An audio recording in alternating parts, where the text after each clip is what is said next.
of consideration and qualifications no later than August 21st at 4 p.m.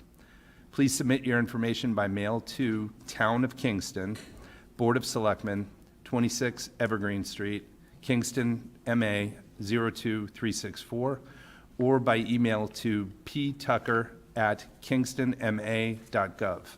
All candidates would be interviewed at a joint Kingston School Committee Board of Selectmen meeting on Tuesday, August 27th at 6 p.m.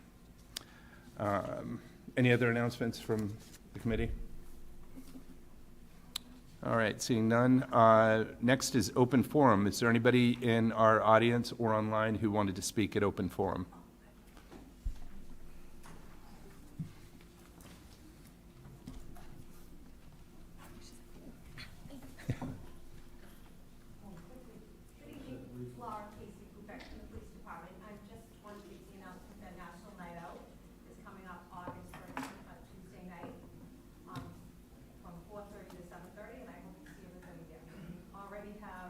Oh. Repeat yourself. Oh. Here we go. Take two. I'm Laura Casey Pupek. I'm from the police department, and I just wanted to invite everybody to our national night out, our police night out on August 13th, the Tuesday night, from 4:30 to 7:30 at the Silver Lake Middle School campus. That's all. All right, thank you.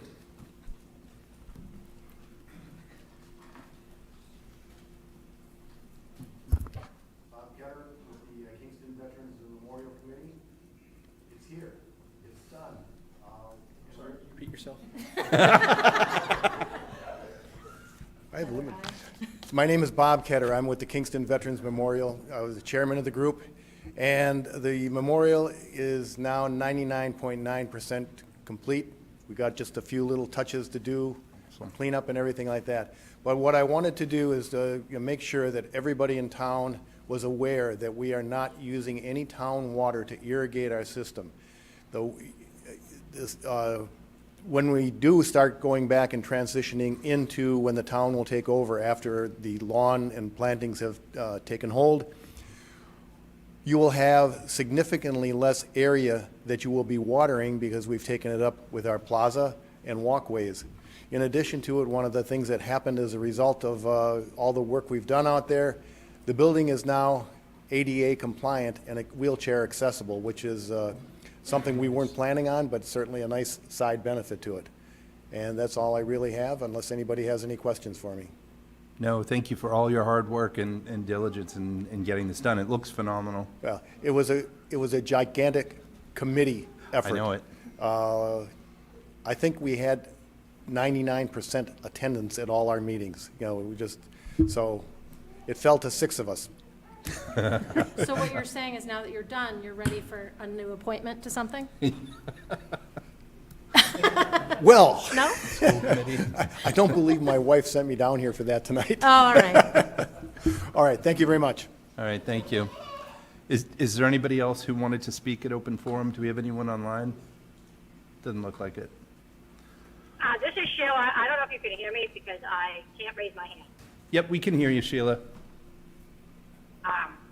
So I just wanted to say that Mara Haley just signed into legislation, free community college for all.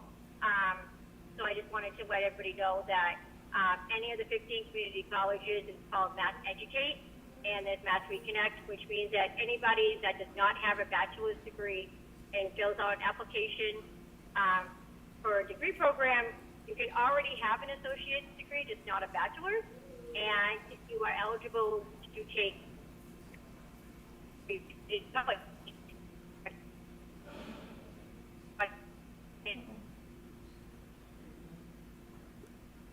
I think we lost you, Sheila. yesterday. Can you hear me? Yes, I think we heard most of that. Just at the end, you were Okay. trailing off. Yeah. All right, thank you, Sheila. Anybody else? If not, we'll move on to our appointments. Our first appointment is always a good one when we're recognizing a promotion. And tonight we have Patrolman Heath Howell, who was recently promoted to the position of detective within the Kingston Police Department. So tonight we're here to recognize and celebrate. Chief.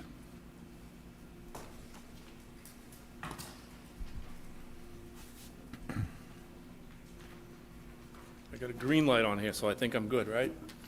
Thumbs up. Okay, I got a thumbs up from the booth guy. Thank you, Mr. Chairman. Good evening, honorable members. Ms. Tucker, Mr. Hickey. Tonight, we're here to recognize Heath Howell for his promotion to detective.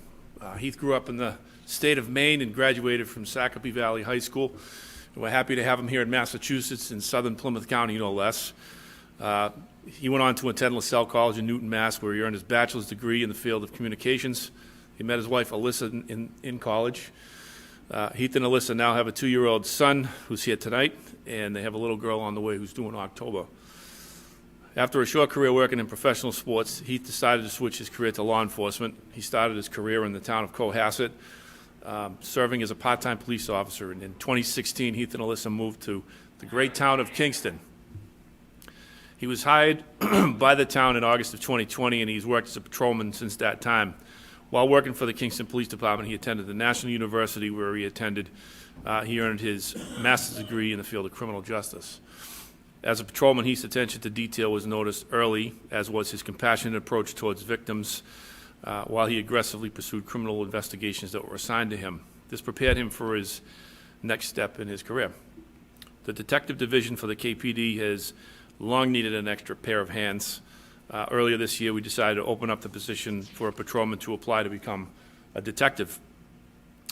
Heath presented well in the interview, and it was clear that he had prepared himself for this role and for the interview. At the beginning of July, he began his training and working within the department's detective division, and he already found himself neck-deep in multiple high-profile cases, including the recent large-scale narcotics bust and an investigation into a matter involving a church, which is widely publicized.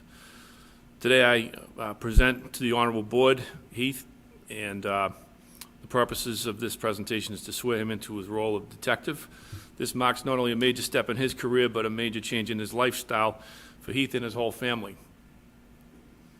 Heath will be a great addition to the detective division, and he will add incredible value to the services that they and this whole department as a whole provide to their community.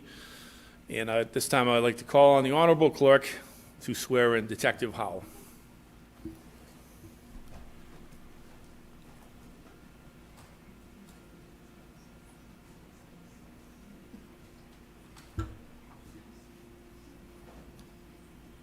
Do you, Heath Howell, solemnly swear to faithfully and impartially perform all the duties and responsibilities incumbent upon you as an appointed police detective for the town of Kingston, in accordance with the town of Kingston's police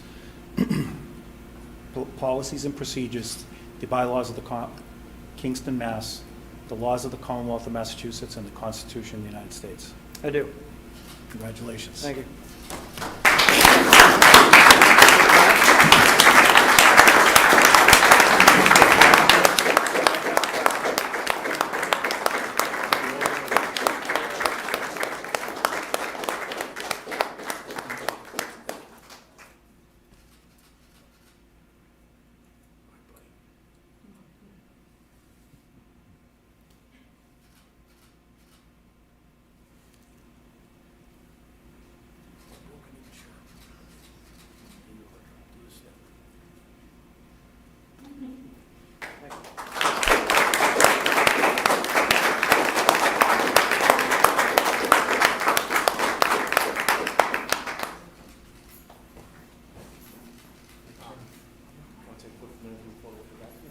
Mr. Chair, can we just take a 2-minute break to do some photos with the gentleman from the department? Sure. We're going to have a 2-minute recess.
All right, folks, we're going to get started again. Our next appointment is a dangerous dog hearing. We received an email forwarded July 16th from the police chief, from Animal Control Officer Boudreau, requesting a dangerous dog hearing after receiving multiple calls regarding dog bites from April 4th, 2024, May 4th, 2024, and July 14th, 2024. Staff consulted with town council to notify the dog owner of the hearing. As required, a formal letter was hand-delivered to the dog owner, Jenna Carroll, informing her of the hearing. A copy of that letter is included in our materials. Also included in the materials that we have is a copy of the animal control bite report from the incident on April 4th, May 4th, and July 14th, and a summary of the nuisance dangerous dog hearing, Mass General laws created by town council. Attorney Stephen Chaplin, representing the town, is here tonight. Also attending the board meeting will be our animal control officer and assistant animal control officer, and the dog owner. So I don't know who wants to start off. Our chief, the animal control officer. Steve, what should we do first? I'd be happy to just give a little summary. I know the board, unfortunately, is becoming well acquainted with these types of hearings, but just perhaps for the benefit of the general public who might not be as familiar with this, this is sort of a quirk of Massachusetts law where we have a statute that says if a complaint is received regarding a dog, someone feels threatened by a dog, someone's been attacked by a dog, someone's been injured by a dog, the law actually requires the local select board to investigate the complaint. And that's why we're here tonight, because the board has received a complaint and we're investigating the complaint. The statute contemplates an evidentiary type hearing. It does not mandate that we strictly follow the rules of evidence, but it is sort of like a court hearing, so I essentially help the board run it like that. We will hear live testimony from witnesses. I will swear them in as they come up. As it's an evidentiary hearing, testimony really needs to be limited to what people have seen with their own two eyes, heard with their own two ears, based upon their own personal knowledge.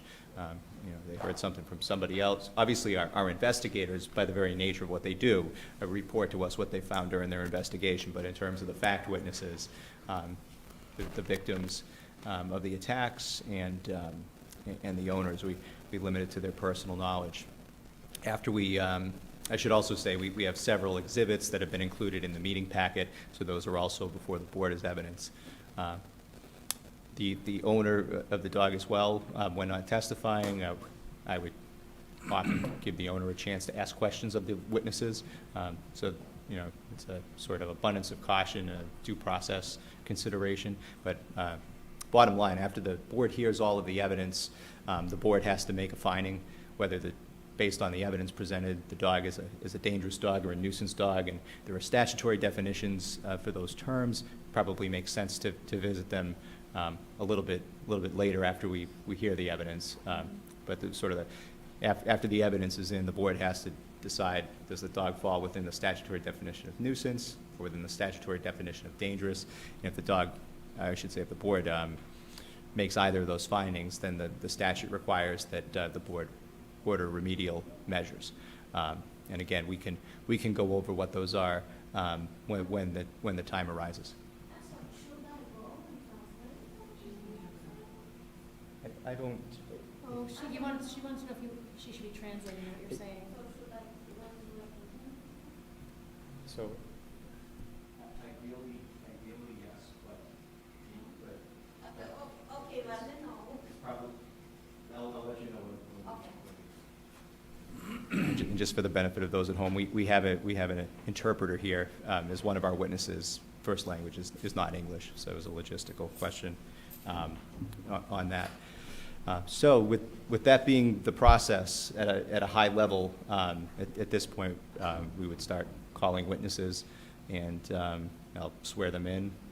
I would recommend to the board, although it's ultimately the board's decision, I would recommend that we call the owner first, because we have three separate incidents here and a lot of documents that are before the board.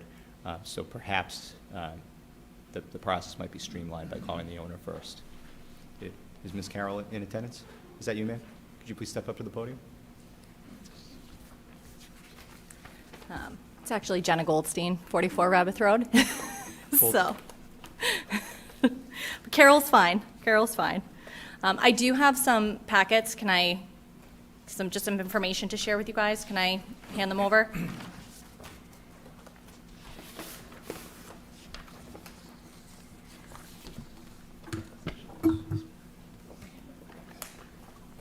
Thank you. Let's go. I see. I see. Okay.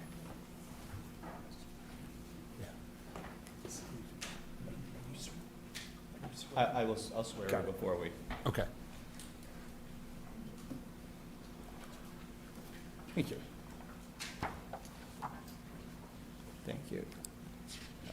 All right. So, Ms. Goldstein, could you please raise your right hand? Do you solemnly swear to tell the truth, the whole truth, and nothing but the truth in the matter now in hearing? Yes. Thank you. If it pleases the chair, could I inquire of the witness? Yes, please. Okay. All right. So, Ms. Goldstein, you have just just sort of the first thing I want to do is I just want to make clear what the record is in front of the board. So you have just submitted to us, there's a, let's see, 1, 2, 3, 4, 5, 6, 7, 8, 9, 10, 11, 12, 13-page document. Is that what everybody has in their packet? And it begins with a color photograph with trees and a private property posting sign. So all the board members, is that consistent with what the exhibit is? Yes. Okay, so this will be an exhibit that gets entered. Thank you. Into evidence, of course. Since there were a number of did you have a chance to review the select board packet? I did. You did, I okay. have it with me here today, too. Okay, so you've reviewed, and I'm just going to call off all the documents, the bite report dated April 5th, the narrative by Animal Control Officer Buckner, the notices of violation that went with that incident? Yes. You're familiar with those? Yes. Okay. There was a notice of magistrate's hearing dated June 3rd. You saw that as well? Yes. Okay. An animal bite report dated May 7th of this year, along with a response narrative by Animal Control Officer Buckner and notices of violation. You're Yes. familiar with those? Okay. And animal bite report dated July 16th, and a response narrative by Animal Control Officer Boudreau. You're familiar with those? Yes. Okay. As well as the notices of violation and multiple items of correspondence from Kingston Animal Control. You've seen all Yes. those? Okay. Yes. And there's police reports from the three different incidents. You've seen those? Yes, I do have them here. Yep. Okay. And then there's a single-page document with recommendations from the animal control officers. You've seen that as well? I think I saw that one. I'm not sure if I do have that one or not.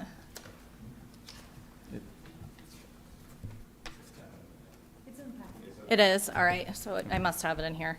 And then, last but not least, there was a behavioral evaluation by Jess Keene. You've I have seen- not seen the behavioral evaluation. You haven't seen the behavioral evaluation? No. Since we're largely going to focus on these three incidents, I think it's okay that you haven't seen the behavioral I agree. evaluation. Yeah. So I guess my first question to you would be, since you've had a chance to review the police reports and the incident reports, is there any aspect of those reports that you believe to be factually inaccurate? So I did point out a few things on here, and I don't think that they're major to the issue at hand. But one of the reports for the first incident on April 5th does note that I have 3 dogs, or I had 3 dogs at that time. I did not. The dog that's referenced in there, Vegas, age 10, he was already gone for almost 2 years at that point. So I don't think that that's going to make much difference there, but just wanted to call that out.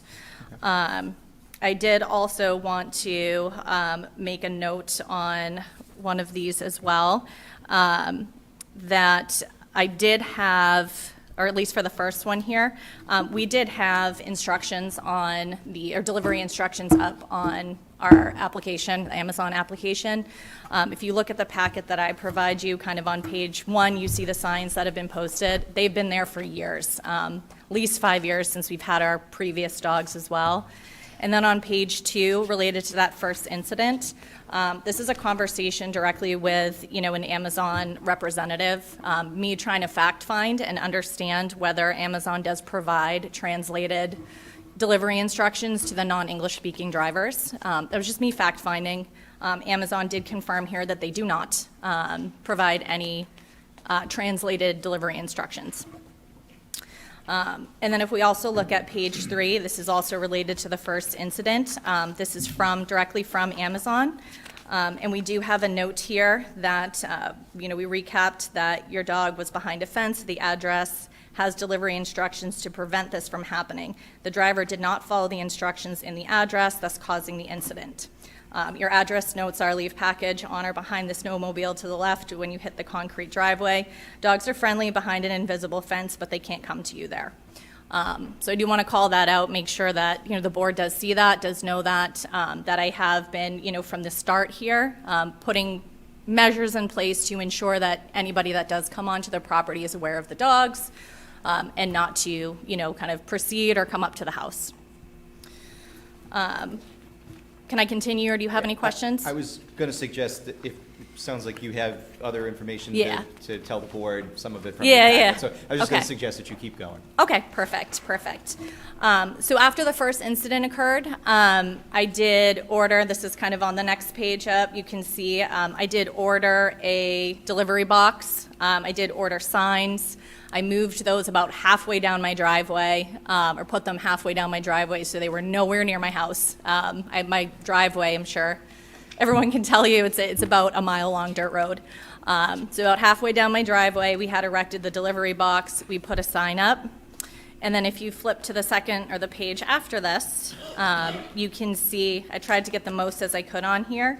We have the delivery instructions listed here in English, Spanish, and Portuguese, all written out. And in this second incident, it was something very similar where, the driver may not have looked at the instructions at all, maybe didn't see the delivery box, I'm not sure, but did come right up to the house, not following any of the instructions that we had in place. Okay. Third incident here, this was Walmart, not Amazon this time. With this one, we did have a delivery window scheduled from 1 to 2 p.m. So I was home at that time. I was outside kind of waiting for this to happen. The driver did show up at approximately 12:30 p.m., so earlier than I was expecting them to show up. I did have delivery instructions on here as well, notating to leave the items in the driveway. This was also captured on the police officer's body cam that came when he did come in and talk to me about the incident. So he did see these instructions as well. And this is what concerns me about the third incident, I think the most, is that the instructions that the individual that did get bit in that time, he had on his app were very different than what I had on mine. So there was some concern there as to why that would happen. What I have in there is different than what he presented in the packet that you all have as well. So I do want to say, from the beginning here, I was already putting measures in to kind of protect the dogs, protect people from coming to the house, kind of warn them that there are dogs present. So although, I am taking this very seriously, and I'm very sorry that this did happen, from the get-go, I have been trying to make sure that everybody is safe coming onto the property. I have a few follow-ups, I'm sure the board does as well. Sure. It noted in at least the first couple reports, that the dogs were not licensed. That is correct, yes. Can you tell the board about that? It's just an oversight on my side, and, historically, I will admit it myself, I've not been very good at keeping up with the licensing. It's just, I forget about it. I apologize for that. I can't really say much else than, it's just an oversight on my end. And then one of the dogs was not up to date on vaccines as well, right? That's correct, yes, yes. So that was the younger of the two dogs. His rabies had just expired. So we did get that updated as soon as the animal control officers gave me that information. We did get that updated very quickly. And not to belabor the point, but there were some fines that were assessed by animal control. You you didn't appeal them and you paid them, is that correct? Yep, they've been paid, Okay. And in we do full. And we do have correspondence in the file that says they've been paid in full. Yes. So, in your view, were these attacks provoked or were they unprovoked? It's kind of hard for me to make a decision there, make a definitive statement. I do have big dogs. They historically have had free range of my yard. When somebody comes up, they jump out. So I don't want to say it was fully provoked. The individuals were not, messing with them at all or anything like that, but they were coming to the house right up to the front door. So I can't say it's really them taunting the dogs or anything, but from the dog's perspective or mine, we try to keep people away from that front door. That's helpful. Does the board have follow-up questions? Anyone? Go ahead, Kim. Have there been other issues with anyone other than delivery drivers? No. No. We have my stepdaughter, she's 25. Her best friend comes over with her 5-month-old daughter on a regular basis, just walks right in the house. There's no issue. My neighbor leaves her 8-year-old daughter with me when she needs some help caring for the children. Never any issues there, never any concerns, never been any other incidents. Follow-up question, can you talk a little bit about, I know it's in our packet, but for those who haven't seen it, can you talk about some of the measures you've taken so far, other than the signage, which Yep. obviously we have photos of? Yep. I see there are other measures that you've taken since these incidents have happened, and if you could go through those, that would be helpful. Yes, absolutely. And some of these were at the direction of ACO. We did spray paint our delivery box bright yellow, so it was originally brown. So now it is bright yellow. It has number 44 kind of on the front of it. And again, that's still about halfway down my driveway, so not anywhere near my front door. We also posted no delivery trucks beyond this point. We have that sign kind of next to the delivery box, very present, about halfway down the driveway. So, nowhere near the front door again. We put 3 more beware of dog signs up and down the driveway, so those are there as well. I did reach out to a liability insurance company. I've requested a $50,000 liability insurance policy on both dogs. That is in underwriting right now, so I don't have the actual policy details just yet. We've also erected a 5.5-foot picket fence that's gone around their doggy door, so they had a free range kind of dog door that they could come in and out. It is around the dog door. We did put kind of a cover on it, built a frame and put a cover over the top of it because they are big dogs, so they should not be able to get out. And then I also have appointments scheduled with Morningstar Animal Hospital next week, so the dogs can have pre-neuter blood work done. I will have them both, neutered, fixed, hopefully by the next month or so. And then lastly here, we did have communication with Jess at, I think, Goldstead Canine to discuss behavior modification and obedience training for the dogs. And then I also reached out to another individual, Mike at Complete Canine in Kingston, to talk to him about the same. So that is what I've done so far. Can you touch base again on the picket fence around the dog door? I didn't understand. So they can come through the dog Yep. door, but then there's a fence that keeps them from getting off, like the... Yes, so there is the dog door, they can come in and out, Yep. and then there's the fence that kind of surrounds it, so they can't get out of that area anymore, so they can go out the dog door, but there's the 5.5-foot fence that goes, it's about 20 by 20 that goes around it. Got it. Yeah, They can get in and out of the house on their own, but not in and out of that fence. correct. Got it. It's a complete kind of pen that goes around. But someone coming up to your house, they would hit that fence before you Yes. get it? Yeah, got it. Yes, Got yes, it. I understand yes. now. It's my main door coming into the house is like off to the side of where their dog door Yeah. is, so it's all corralled and fenced in. That makes sense. Yep, and I do have signs posted on that. There's kind of a picture of it a little bit there. Beware of dogs, don't open gate, anything like that. So, Yeah. so that's right there as well. Any other questions from the board? When did that gate and fencing go up? About a week and a half ago. Oh, okay. So it's Yeah, fine. yeah. Okay. Yeah. Almost set. I think we're all set. Okay. We can, you can step down. We can call our next witness. Excellent, thank you. Let's see. Is Mr. Perez here? Jeffrey Perez? No? No? Lexido Tegala? Sir, would you like to come up? No? Yeah, no English. ¿Hablas español? No tenemos una persona para traducir. ¿Tienes escrito? Okay. We have it in writing.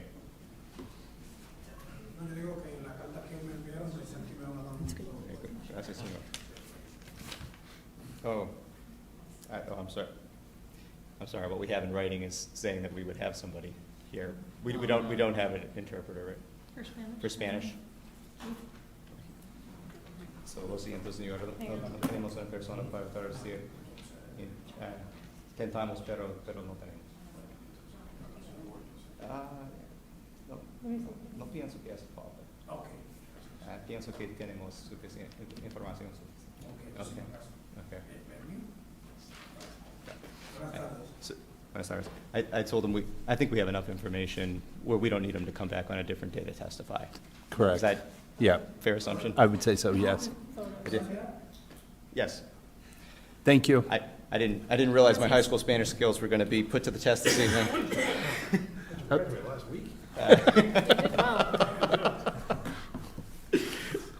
Well, I'll give you more details after the meeting. So let's see, we have Nelson Hosha? Okay. Is that how you say your name, sir? You say Hosha or you say Roja? Hosha. Okay.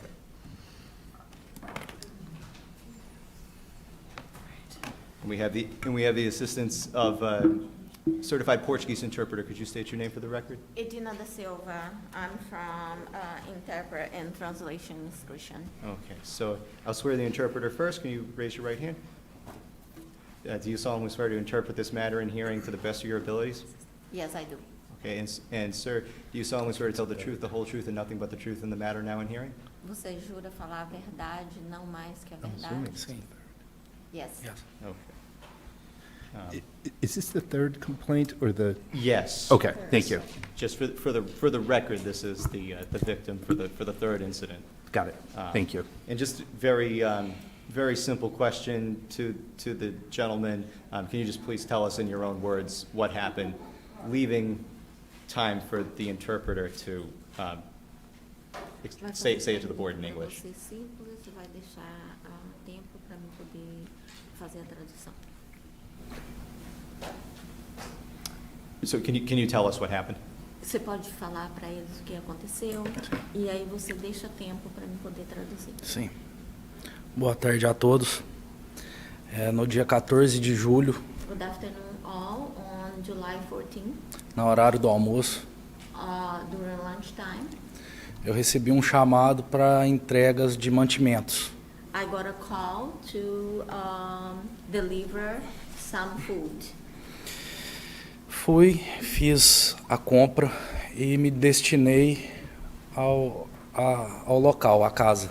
I bought the food and I drove to the location. Só que como eu não falo inglês, But I do not speak English. tudo que o aplicativo manda para mim, eu traduzo. Everything that the application sends to me, I translate. E nessa tradução dessa casa, during this translation for this house, Eu tirei o print e fui entregar tranquilo, porque eu tenho a mensagem que a proprietária me deixou aqui. I took the print and I went to do the deliver, and I was like relaxed because I had the print of the owners with me. A mensagem é: a estrada não é pavimentada, The message says, a, the en road is not paved. a entrada é a terceira à esquerda, The entrance is the third to the left. após a Schwitz Lane. After Schwitzen Lane, Ponto final. period. Há 2 meio poste de telefone e um sinal de cuidado. There are 2 posts and a sign of be careful Cuidado com o cachorro. with a dog. Propriedade privada no final da garagem. Private property at the end of the garage. Procure o GMC Pickup Look for the GMC pickup, preto na garagem. black, for the black GMC pickup O mais importante, on the garage. os, Most important, os cães serão trancados. Obrigado. the dog will be locked. Thank you. Isso escrito pela dona da propriedade e proprietária dos cães. This was like written by the owner's dog. Como pode se ver, eu entrei tranquilo na propriedade para deixar os mantimentos. I was like, I did not worry because the message I had. E fui surpreendido por 2 cães enormes me atacando. And I was surprised by 2 big dogs that attacked me. Um me mordeu a mão esquerda One bite my left hand, e o outro a perna esquerda. and the other one my left leg. Eu gritei muito por socorro, I yelled a lot for help até que eu dei um passo e caí para trás. until I fell E a dona down, dos cachorros chegou para me socorrer. and the owner of the dogs came to help me. E eu fui machucado em estado de choque para o meu carro. And I laughed like I was like hurt, and I laughed to my car. I was in shock. Tem todas as fotos I have all the pictures e relatórios. and the reports of it.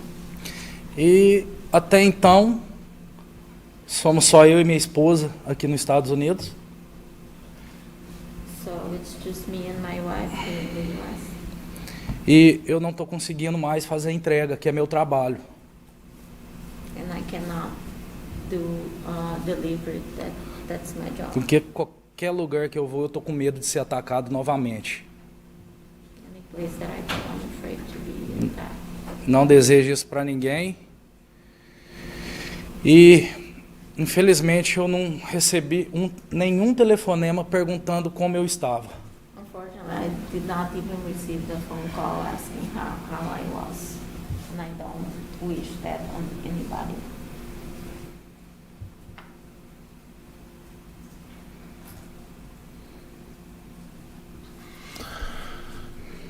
I don't have any questions for the witnesses. Does the board have questions?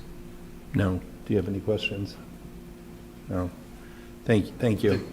I just want to ask the owner if she has any questions, because there is sort of some conflicting testimony here. Do you have any questions for the witness? And just since you're not in a microphone, I'm just going to state for the record that you've said you don't have any questions. Okay, Excellent. okay, we don't have any questions. Thank you, sir. Thank you. Thank you. And thank you.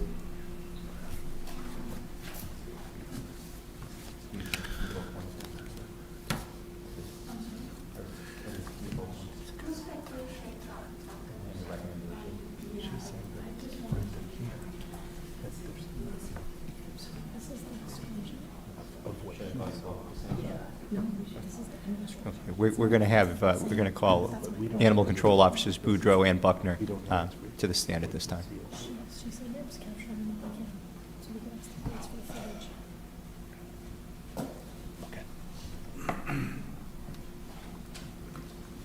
Thank you. No, thank you for. I'm just going to swear you both in. Do you both solemnly swear to tell the truth, the whole truth, and nothing but the truth in the matter now in hearing? Yes. Okay.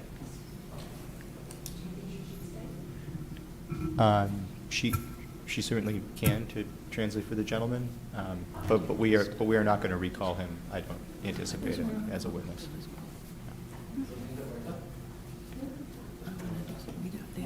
It's up to him. If he's going to leave, we don't need Yeah, him anymore. he doesn't need to stay. Yeah, we-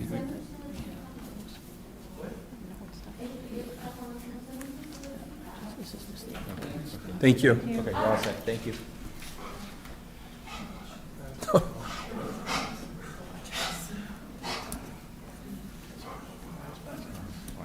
That was bad timing. So to our animal control officers, what would you like to tell the board? I just wanted to just make a couple of comments. Officer Boudreaux, this is Officer Buckner. Just wanted to make a couple of comments. After the third bite incident occurred, we had gone out and we visited with the dog owner. We did a complete walk around the property. She identified some areas that were the drop-off box and the signage and stuff, and we had said that it's completely not adequate. The signage was down, the delivery box was just a big black box tied to a trailer.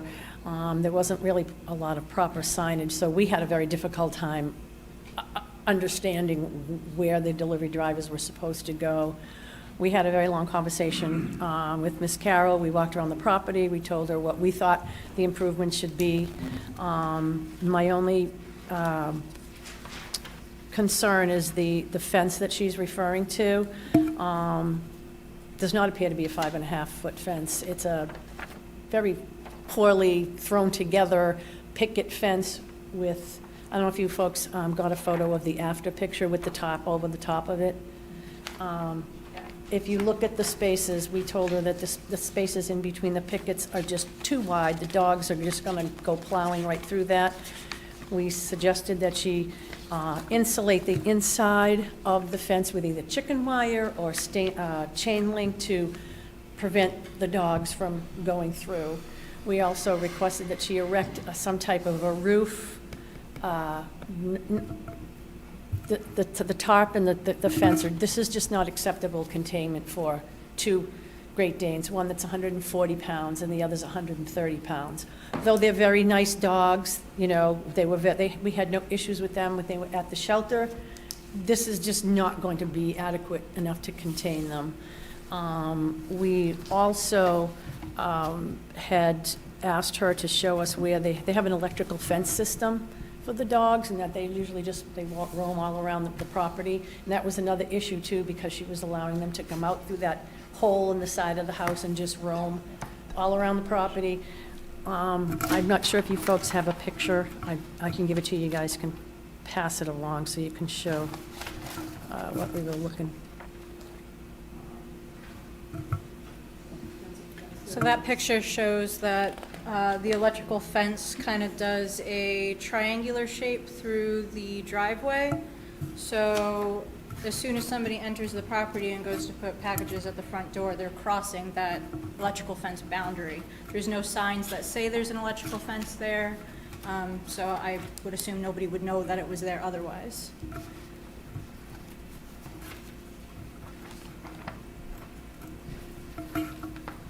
And just to reiterate, we appreciate the improvements that Mrs. Carroll has made, but the fence, we told her that it just was not going to be adequate enough, and, you know, we'll leave that up to you. We do have recommendations that we would like to just present to you. What we are no way entertaining putting the dogs down or anything like that. They were very gentle with us when we were at the shelter. We didn't have any issues with them whatsoever. They are big, scary-looking dogs, we actually had them evaluated by Jess Keene, who is a certified behavior modification specialist, which I think you guys have a copy of the her assessment of the dogs. She'd be more than willing, to work with Miss Carroll. She thinks that the dogs aren't bad dogs. She just thinks that the owners need to be educated a little bit better on how to, work with the type of dogs to prevent this kind of thing from happening again. So our recommendations are going to be as follows, that both dogs be neutered, which I believe she already has a vet appointment for blood work to see if they're, okay to be, have their neuter. The liability insurance, our recommendation is for policies no less than $100,000, which is in line with the Massachusetts general, laws. Let me put my glasses on so I can see better. This was the thing. Owner must construct a suitable containment structure to restrain the dog, such as a physical fence or enclosure with 4 walls and a roof large enough to contain the dogs of this size and strength. And again, currently there's an electrical fence system in place which has proven to be unsuccessful because the dogs have obviously, either the dogs have crossed the barrier or the delivery people have crossed the barrier. If the dogs are going to be out, they should be securely muzzled and restrained when leaving the premises with a leash no longer than 3 foot in length. No retractable leashes should be used. Proper and secure signage on the property to indicate to all delivery drivers to leave all packages at the end of the driveway in the designated drop-off box, which I think she's already working on. And then just behavior modification for both the dogs. We're not requesting, like I said, euthanasia or anything at this time. We think the dogs are good dogs. It's just the situation needs to be enhanced so that they don't, people that are coming to your house, especially folks that don't speak English, can understand and don't cross over those boundaries. It's the 3rd time that it's happened. That was our concern. First time, accident. Second time, shame on you. This is what you need to do. Didn't get done. And now the third incident happened. So we had no choice but to bring it before the board and make you guys aware to make a decision. Follow-up question I have, in terms of behavior modification training, what would that look like in practical terms? When would it start? How often would it be? What are the goals? How do we measure it? Yeah, if you take a look at did you folks get a copy of the behavioral evaluation from Jess Keene? We did, I believe. Yeah, she came to the shelter when the dogs were there. She spent quite a lot of time with them. She did a extensive, evaluation on them. So her recommendations, and we are absolutely in agreement with her, that she would, consider own education and dog training to be, likely a sufficient resolution, for the dogs. And I think it's just meaning getting them used to, working with them, getting them used to their new, their fenced enclosure, because their dogs are so used to being run, they used to run wild. So, teaching them that this is your boundary, this is what you need to do, sort of thing. She states that, when she approached them without a barrier, neither one of them demonstrated any kind of aggression towards her. She was able to give them treats. So I think it's they don't pose a threat to the public, except when someone's coming onto the private property.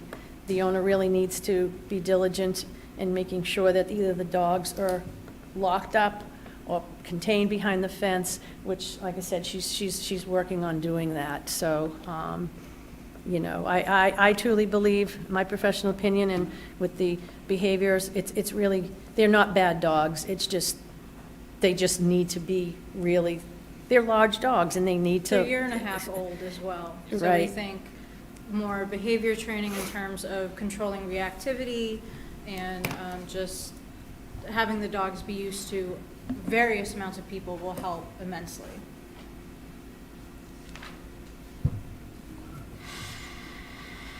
So Go ahead.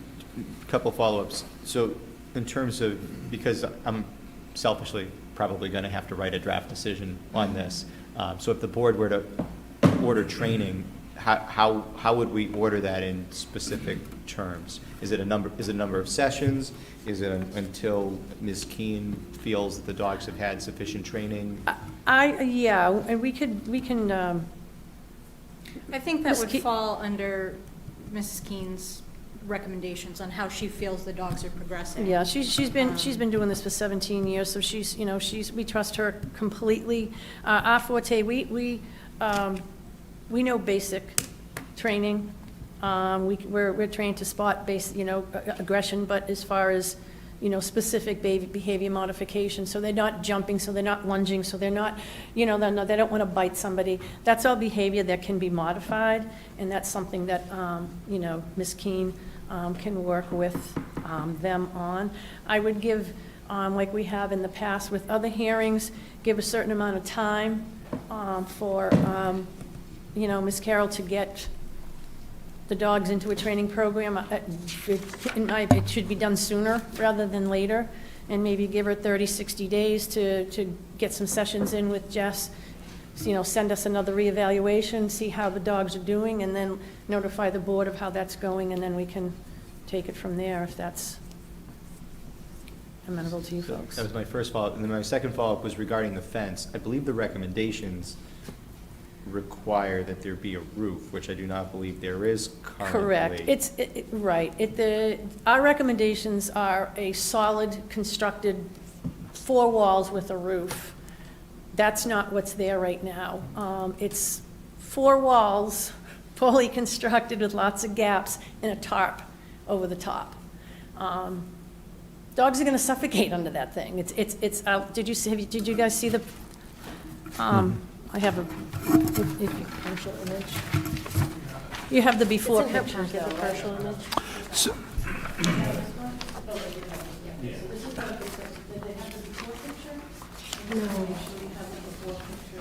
No. No, we just have this. Steve, does state law Yeah, require okay, that that's the there be a after, roof? that's after or- we did the first home visit. I have 2 Great Danes. And I made have suggestions. An opinion on this. If the dogs are deemed dangerous, then one of the options does, the confinement option does call for a roof hold on for a second, on the huh? dog run. Sorry, Um, that's a- And if the dog's a nuisance, the board can still order that. Yeah.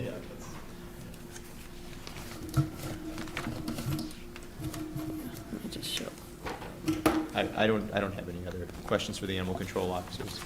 Kim, did you have a question? I was going to suggest or maybe I had an idea about how you could word it. Something like behavioral training to control reactivity and obedience to the satisfaction of the animal control officer within whatever day amount we think is sufficient, but that way they could work with the behaviorist if that's the way the board wants to go.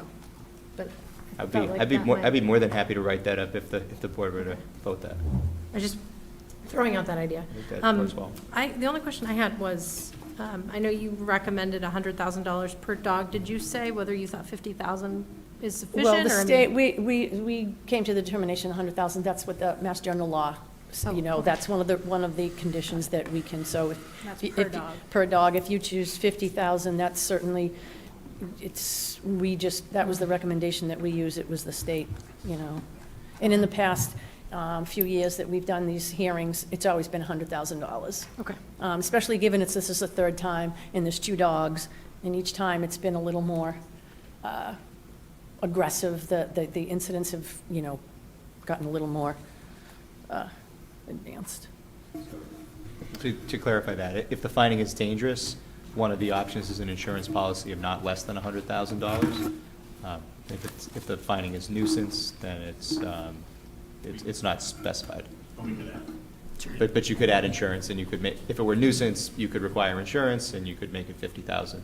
I know we've been I was down, more just curious. Or 100,000, or. Sure. and I don't know if this is the appropriate time. I know we've been down this road a while back, but it'd be nice to know, and it's in the, you know, for the public also, difference between nuisance and dangerous. I don't think your mic's on, by the way. Oh, it is. It is. Oh, is it? Yeah. Oh, I'm sorry, I didn't see the one. I'm usually not accused of not talking loud enough, but yeah, I mean, just the difference between dangerous, nuisance, and then our options within that sphere, I think would be very helpful. Absolutely. So, in terms of whether the dog is dangerous or nuisance, that comes down to what the definitions of those terms are. So, for a nuisance dog, there's 3 ways you can get there. One way is excessive barking or other disturbance. The dog is a source of annoyance to a sick person residing in the vicinity. That doesn't seem to apply here. The second way, by excessive barking, the dog causes damage or other interference that a reasonable person would find the behavior disruptive to one's quiet enjoyment of their property. I don't think that's applicable here either. The third way a dog can be a nuisance, that the dog is threatened or attacked livestock, a domestic animal, or a person, but the threat or attack was not grossly disproportionate in reaction under all the circumstances. So then on the other side of that, you have dangerous, and there's 2 ways to get to dangerous. One way is without justification, the dog attacks a person or domestic animal, causing physical injury or death. The second way to get to dangerous is a dog behaves in a manner that a reasonable person would believe poses an unjustified imminent threat of physical injury or death to a person or domestic owned animal. And then just kind of looking down the road, if you make the finding that the dog's a nuisance, the statute just says you need to order remedial measures. It doesn't say what they are, it doesn't put limits on them, it's just vague. If you find that the dog's dangerous, then you get 7 to choose from. You can order 1 or more. The most extreme, as was referenced by the animal control officers, is ordering that the dogs be humanely euthanized. The other measures, you know, in no particular order, are you know, a dog run or dog pen, ordering that the dog be muzzled when they're off premises, that they be on a leash, you know, no longer than 3 feet with a tensile strength of 300 pounds. That you have insurance of not less than $100,000. And I'm losing track of which ones I said. I think I said the dog run. So that's you know, that's what you're dealing with. If you go nuisance, you have a little bit more flexibility. If you find dangerous, then it's going to be one or more of the 7 options. Another little wrinkle in the law is that there are some sort of affirmative defenses, if you will, where if you find certain things happen, you can't deem the dog to be dangerous. So there's 4 of those. I misspoke. There's solely based on growling or barking. That doesn't apply here. That's not the situation. You can't make a finding of dangerous just based on the breed of dog. I don't think anybody's suggesting that here. If you have the dog reacting to another animal, to a person, which I think is what we have here, to a person, if you find the dog's reaction was not grossly disproportionate under one of the following circumstances, then you cannot find the dog is dangerous. So that is if the dog was protecting or defending itself or its offspring or another domestic animal from an attack or an assault. That's number 1. Number 2, the person who was attacked or threatened by the dog was committing a crime upon the person or owner of the property. 3, the person attacked or threatened by the dog was engaged in teasing, tormenting, battering, assaulting, or injuring or otherwise provoking the dog, which is why I asked that question earlier. And then the 4th way is at the time of the attack or the threat, the person or animal was attacked or threatened by the dog. It breached an enclosure or structure in which the dog was kept apart from the public, and such person or animal was not authorized by the owner of the premises to be within such enclosure. I think the testimony is uncontroverted. There was not a fence or anything that was breached in this case. Yeah, it seems in hearing that dangerous is the correct answer. I mean, is the correct outcome. I know that's debatable between the 5 of us, but essentially the people were invited onto the property. At the time, it looks like we do not have sufficient evidence that they were. I know it's Ms. Goldstein, right? Yes. I know it's been gone back and forth, a few different names. Ms. Goldstein has done measures to get up to a better situation, but at the time, these people were invited onto her property.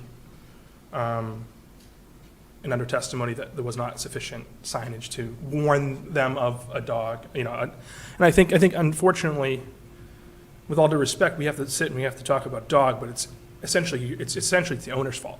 And so we have to sit and debate whether or not, what the lifestyle of a dog is going to be when essentially it's not the dog's fault, but this is where we're at.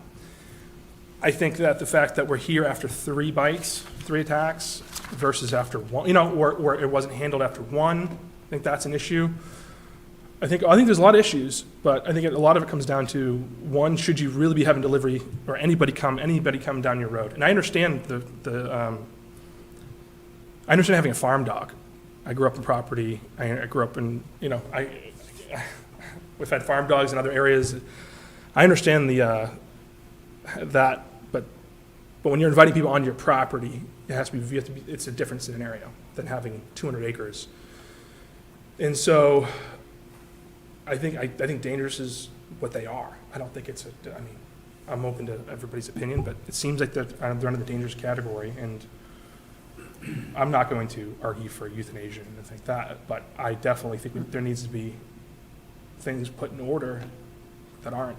And one of them definitely, needs to be, seems like, I would defer slightly, but leashing off premise, muzzling off premise. I believe you had mentioned if we went down the dangerous route, we'd have to do the roof as well.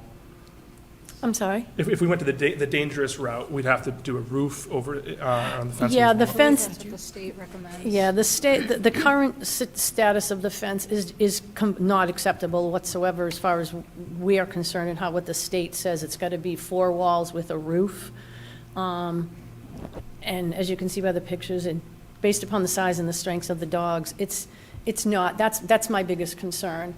I'm fine with all the recommendations that we proposed. I feel that because of the 3rd bite, 3 strikes, my philosophy is 3 strikes, you're out kind of thing. They should be deemed dangerous with these conditions of keeping. And if the dog owner follows the conditions, then, let's knock on wood, there won't be any other, we won't be here again. But that's my biggest thing, is the fence. It's because the electric fence is just not going to work any longer for these dogs. They have to be. Can I add? Yeah, go ahead. I just had one on that. So when you had mentioned the electric fence earlier, you kind of shook your head that they haven't breached it, which sounds like they have. I have an electric fence on my dog. So my question is, can we also actually enhance this to pull the electric fence so that the dogs can't get on the driveway at all? Wrap. Can I answer that? Is that okay if I answer it? You have to go to the. Yeah, you have to go to the mic though. Okay. No, you go right ahead, hon. As an extra measure is my comment really on that. The fence can be moved really easily. It's actually not underground. It's a radio signal. So I can dial it in and change the circumference or the area of it very, very easily. Is that just is it a radial, or can you actually pinpoint exactly where? I can pinpoint it. I can kind of pinpoint it, but it's not, I don't want to say perfect, but I can dial it into off my driveway, things like that. So it's a very smaller area, very easy to do. I'm just adding that as an extra measure. 'Cause Yeah, it seems- if the dog's not breaching it and it breaches a fence, now there's at least a second measure there. Absolutely. It's kinda That, my- I feel that, and as well as fortifying the fence, the containment structure itself would certainly be acceptable. So I have a question. So I have 2 Great Danes right now, and we lost the other one a year ago. We keep our dogs out of certain areas of the room by putting my size 15 shoes across the hallway, and they do not cross it.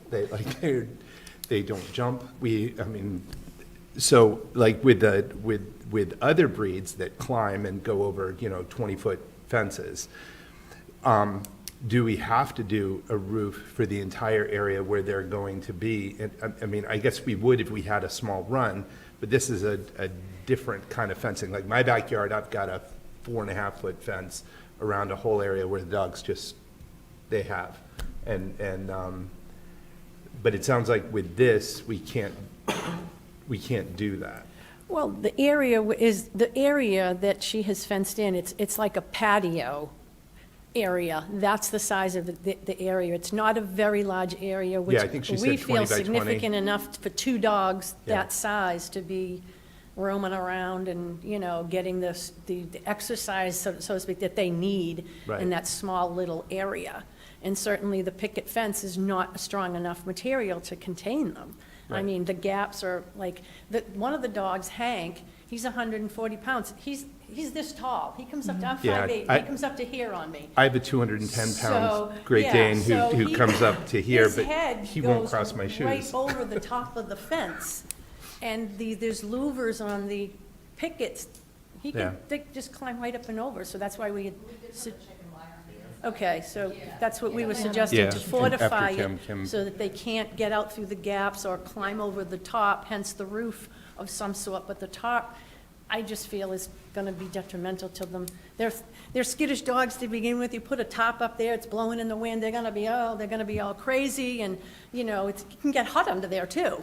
So that's why we had wanted to put, we had asked them to put some type of a, chain link thing on the top of it, and lay a small top over the top of the chain link, or chicken wire over the top of it, just so that they can't get out. The way the fence is right now, I'm telling, Hank, the biggest dog, he can just walk right over the top of that fence, if he Go ahead, really Kim. wanted to. Kim had a So- question. Well, I just want to make sure I understand this fencing issue. So we have a fence around a door that they can go in and out of the house, really just to use the bathroom or go out whenever Correct. they need to. Yep. The E-fence, which is a wider perimeter, which can be altered to exclude the driveway, was put in place, I assume, after the dogs had visited Indian Pond before? No, that was different. Different dogs. These are- Okay. yeah. Okay, I just want, That did go in place with the previous dogs after. okay, okay, so, to the best of our knowledge, that the dogs have not breached the electric fence, and currently, the drivers who had these incidents were within the perimeter of that electric fence. Okay. Keith, you That had helps. something you wanted to add? Joe, just to clarify, at least in my mind, I mean, I think we all understand at this point that the fence that is there now is unacceptable, and that needs to be addressed, and that's, I think, nobody's going to dispute that. The question, I guess, that I'm confused with is, a question was asked, do we need to have a roof? And right now, the roof is a tarp that blows around a little bit, can scare the dog, sure. You're suggesting a chain link fence with a tarp over that, I think is what you just said, so I just want to. Something, a better, more solid roof than Sure. a top. I mean, the tarp is, so a tarp on top of chain link fence is going to blow as well, so. Or even just And just- some sure, type of a. Again, I'm just trying to get clarification, Yeah. because whether there's a chain link fence there or not, if there's a tarp over, is acting as a roof, it potentially addresses it raises the concern I think you raised earlier, which is going to be heat. So I guess the question is if the fence is built to the satisfaction of yourselves or whoever we find to be appropriate.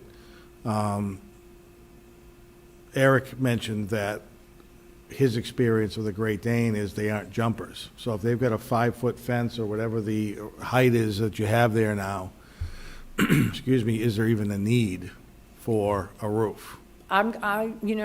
We're just here to give our recommendations. It's been our experience in the past. So what's your recommendation then? I would recommend some type of a roof on the top of it, whether it be chicken wire or chain link or something to cover the top of the fence. That's just, these dogs. Yeah, like I just said, wanted to just clarify, I guess, in my mind, what the The dogs may recommendation not was. jump, but like I Sure. said, Hank, he comes up to here on me, the fence, his head hangs 2 feet over the fence, like he's a big dog, Sure, no, I you know. understand. Thank you. So, So the other thing that I'm not sure that I would agree with is being muzzled when out, I like agree with being you. walked. Like, I don't see these as going after people when, it didn't happen when she was walking them. I Like, agree. I don't know if you walk your dogs, like, yeah, so I mean, I don't, I don't necessarily agree with that. So, I mean, I agree with you. if we said dangerous, we have to pick from those items. Not Can we? all of them. You can pick this 1 through 7, you can pick and choose which You can ones pick you one, you can. can pick two, you can pick Correct. three, you know, Right. it's not. I mean, Okay. I think that if we said the muzzle, just if they were off, off the property, just based upon the history that it's been 3 bites, that's our, that's a guideline that we use when we determine if a dog, should be deemed dangerous or not. I mean, it's just, it is what it is. It's 3 bites, whether they're gentle giants or not. Who's to say if she walks them off the property, I don't know how they're going to be. So our role as public safety officers is to make sure Right. that nothing like this happens again and that we're not here in another 3-4 months because something else has happened. So I'm gonna give you our recommendations, and I'm gonna leave it up to the board to decide which conditions they want to choose, but Do you believe these dogs to be dangerous? I would deem them dangerous with the conditions of keeping. Okay. Talking, the wonderful efforts that, Ms. Carroll has made, and I don't know if this is something that I've never recommended this before. If we do deem the dog dangerous, have her do the conditions A, B, C, D, and then after a certain amount of time, if there's no further issues, no other bites, no other loose, no other violations of the bylaws, maybe we can knock it down to a nuisance, and I don't know if that's something that we could do, Steve, and you might have to answer that. Really can't do that. Okay. The finding has to be based on the facts of the incident that are Okay. before the board, so it can't be revisited at a later If- time. If you look at nuisance versus the dangerous dog, they really don't fall into the category of a nuisance, they fall into the category of the dangerous dog because it's, the three bites, I don't know that I agree with that, only because it's not the number of incidents, but more the nature of the incidents, based on the legal definition, just from what Steve said, but. And Keith wanted to add something. So again, the impression I get from reading all the testimony and hearing, the dogs almost seem like they're being protective of the house. And, respectfully, that's not a dog problem, that's an owner problem. So the keeping a muzzle on the dog while it's off of the property, or walking the dog while it's off the property, the impression I have is those dogs are probably going to act more like a Great Dane than they know than when they're on the property. The problem is they're protecting the front door. Somehow they have a learned behavior to do that. I don't know how it is. I don't know how that happens. It seems kind of out of character for a Great Dane to me, from what I know of a Great Dane. So it really, what can change from the owner's behavior? I mean, again, I don't think we can ask this, but why do you still have deliveries at your house? I understand the big yellow boxes there, but why would you just stop doing that? And it would alleviate the conflict between dogs trying to protect you and somebody trying to deliver something to you that you asked them to deliver. And I think that would resolve the biggest issue, frankly, respectfully. Yeah, no, I understand, and we've talked about it. I don't have anything scheduled delivered to the house anymore. It's all going to my husband's shop or, Amazon She's gonna go to the delivery microphone. boxes. Oops, sorry. Keep forgetting. So any packages coming to the house now, or we don't have any packages coming to the house now, sorry. They're going to my husband's shop in Plymouth, or one of the Amazon lockers if it's coming from Amazon. So we've gotten that under control, for sure. But as we've all talked about, I can't prevent deliveries from happening. I mean, there's a chance at some point something's going to get delivered to the house. So that's why we put the signs up, we left the delivery box there, everything, just to make sure that this doesn't happen again. So, thank you.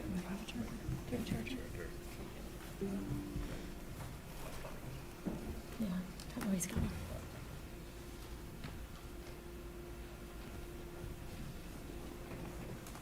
Sorry, we're having computer charger problems. This is what happens when we meet too long.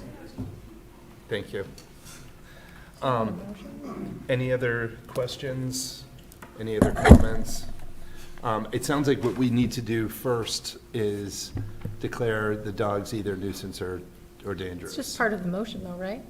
Somebody, so the two separate motions, they'll have, so somebody needs to make a motion either for nuisance or dangerousness, and then the board can debate the merits of the motion, and then we need to record a vote and We then can just proceed accordingly. give it a shot and see what happens, right? Yeah, well, one quick question is, do we need to put timelines on things? We're only doing the nuisance versus dangerous first. Oh, we're gonna separate it out completely. Right. So I move the Board of Selectmen deem dogs Hank and Bert to be deemed nuisance dogs, because I'm gonna give it a shot and see what happens. Second. All right, any discussion? Yeah, I don't believe that they're nuisance dogs. It's fair. Yeah, I mean, just the interpretation I see, they seem like they fall under, if you're put on a scale, it seems like they slide onto the dangerous dog side very quickly. I would have agreed with you until she had said, maybe we can deem them dangerous and then scale it back to nuisance once they get training and stuff, and you can't go backwards. Right. So my thinking was, yes, delivery drivers have had an issue, but this isn't like they're running down the street attacking random people, or like, they were acting as I would expect a dog in a safe, believed to be safe place of their own, protecting their home. Granted, delivery drivers are normal for us in this society, but for a dog, I don't know. It's not like they're chasing after people or doing, I don't know, having issues while walking on a leash, or, I don't know. That's where I'm at. And that's where I was. Yeah, I mean, there's gonna be a postal service worker, there's gonna be somebody coming, delivering Oh, we something. have to have There's gonna- conditions. Yeah, there's gonna be, For no, sure. I just don't think, I just don't. Office is at the very end of the road. I don't have mailbox, so. That's fine, that's fine. I just, there's gonna be, well, there was 3, so it's not like we're not dealing with 1, we're not dealing with 2, we're dealing with 3. And respectfully, this could have been stopped at 1. It's our job now. It's a danger, and I believe it's, I don't, if we're at 1, I feel like you could have that conversation. I think you're at 3. I just don't see it. And even at 1, if it was serious, which is, I mean, you're still doing a little bit of a dance, but at 3, I just don't see it, so. Any other comments, questions, discussion? All right, then we are voting on the motion. Someone second? Yeah, Tyler did. Tyler did. Okay. And then he immediately voted, or. Immediately spoke out advocated against it. Oh, we should always vote on it. That's fine. Yeah, that's why we Yeah. do it, of course. All right. All right, so all those in favor of the motion on the table, aye. Aye. Those against? Nay. No. Nay. Okay. Okay, so that failed. So do we have another motion? I move the Board of Selectmen deem dogs Hank and Bert, or dogs Hank and Bert be deemed dangerous dogs. Second. Any discussion? No. All right, all those in favor? Aye. Against? Nay. Nay. All right, so that passes 3-2. Not really surprising, was it? No, I think we could have predicted that. All right, so now we need to come up with recommendations for mitigating. I'm very opposed to, I'm looking at, so if you guys look at the meeting materials, I don't know what page I'm on here. There are all the conditions in the administration, part 1, section 157, part 1, title XX, chapter 140, section 157. Do you guys have that in your materials there? I think it's page 4 in the memo from Animal Control with recommendation, maybe. There's the list of conditions there, Steve. Am I in the right spot? It says, like, 1, that the dog be humanely restrained, and there's a long paragraph along with that. 2, that the dog be confined, and so on and so on. That's exactly the right spot. So Okay. there's 7 items. The board must choose 1 or more of those items. Okay. So of the, 7, what are we looking at? I don't support 1, personally. I don't either. So that says that the dog be humanely restrained, provided, however, that the order shall provide the dog be deemed dangerous, be chained, tethered, or otherwise tied to an inanimate object, including but not limited to a tree, post, or building.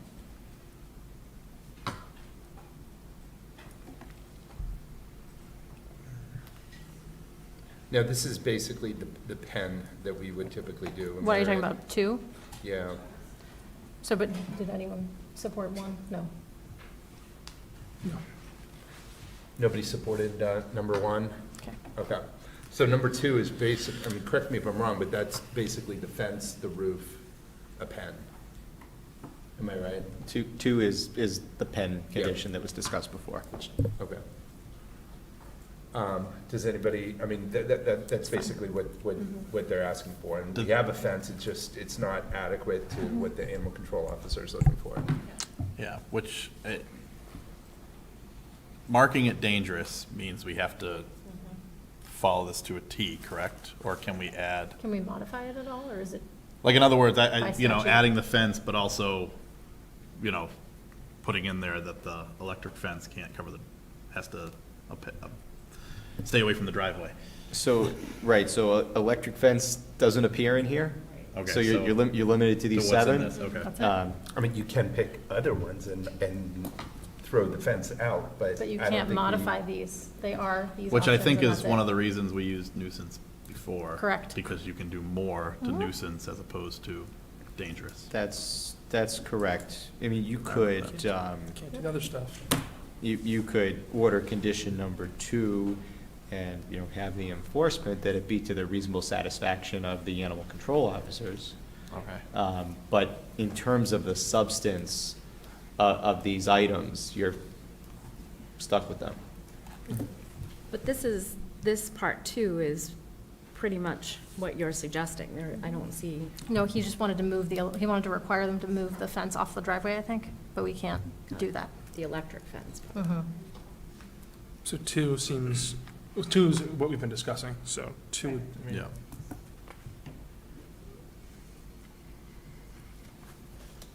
I'm for 2. Okay, I'm not speaking for anybody, yeah. Yep. I'm not really for any of the conditions as they stand under dangerous dog, because I can't modify them at all, so Right. you guys are on your own. All right, so, who is for number 2 right now? Don? That's the fence. I'm trying to pull up. And the as exact- Steve said, we can say it's up to the satisfaction of the animal control officer. So, correct me if I'm wrong, but this says that the fence has to go 2 feet underground.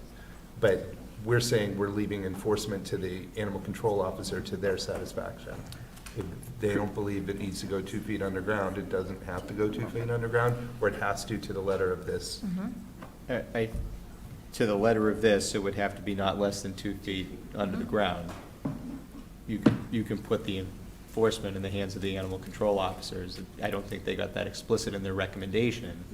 But, I mean, this is the language you're stuck with in terms of what your order will be. Yeah. 2 feet underground sounds like it is, so 2 feet underground. I don't know. Don, what do you think of number 2?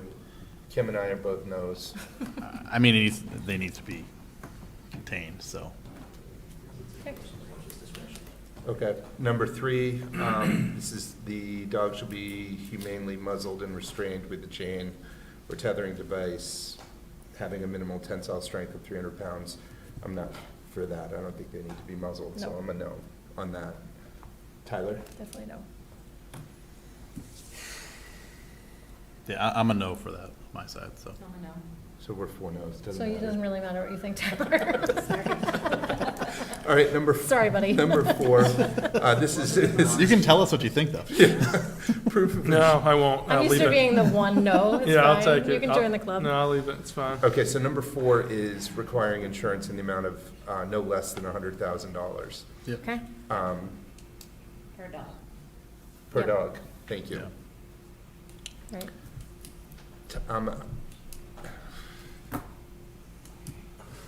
Tyler, go ahead. Yeah, I'm a yes, I'm a yes. Okay. It's been recommended.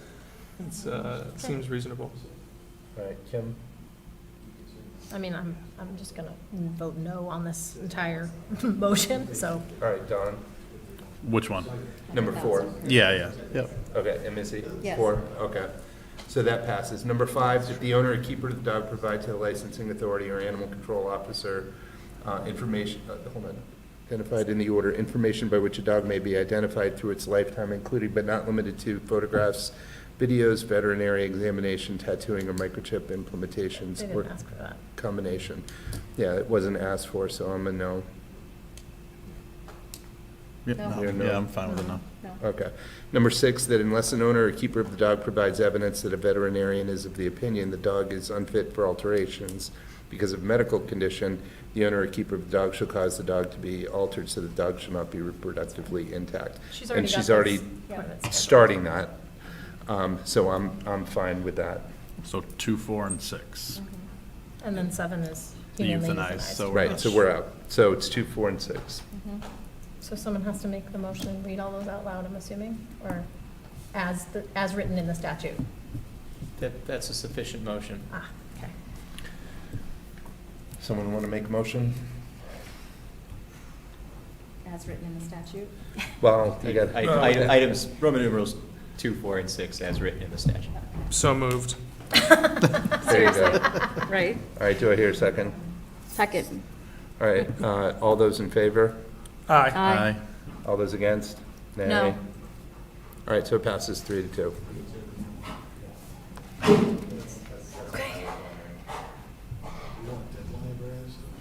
What? Do we need a deadline?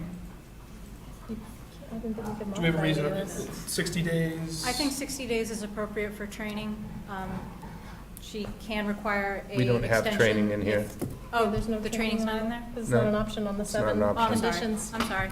If we deemed it a 60 days. nuisance dog, we could have done that. Gotcha. Right. 60 days is still an appropriate amount of time Yeah. to have these things done. So the other things that you asked for are out. Yep. But 60 days for option 2, 4, and 6 that we just So deemed. how do we do that? How do we add a sort of enforcement deadline to something that's governed by statute? I think you just make a motion. Just move to. So my question is, if we can add timelines to it, why can we not add other things to it? I would That say- makes no sense. I would say that's enforcement, right? So in terms Enforcement's of, different, you have the flexibility. statute speaks to what you can order the owner to do. And when we talk about enforcement, we're talking about when they do it and how you incentivize or ensure their compliance with what you've ordered. Does that make sense? Yeah, enforcement is just a different ball of wax. All right, so move that the, let's see, how is this gonna work? I'm trying to think through this. Mitigation. The conditions be met within 60 days to the satisfaction of the animal control officer? Even a date certain would make it. Date certain, Would make it even September easier. 30th. It was September September. 30th. Yeah. All right. Can I just jump in there? I'm sorry. Sorry. Because of where I live, I may have to have zoning and conservation involved for digging to build the fence. So I'm right next to conservation land and woods, so if we have to truly dig in the ground, I may need them to come approve it first before I can actually have somebody come in and install something different than we have now.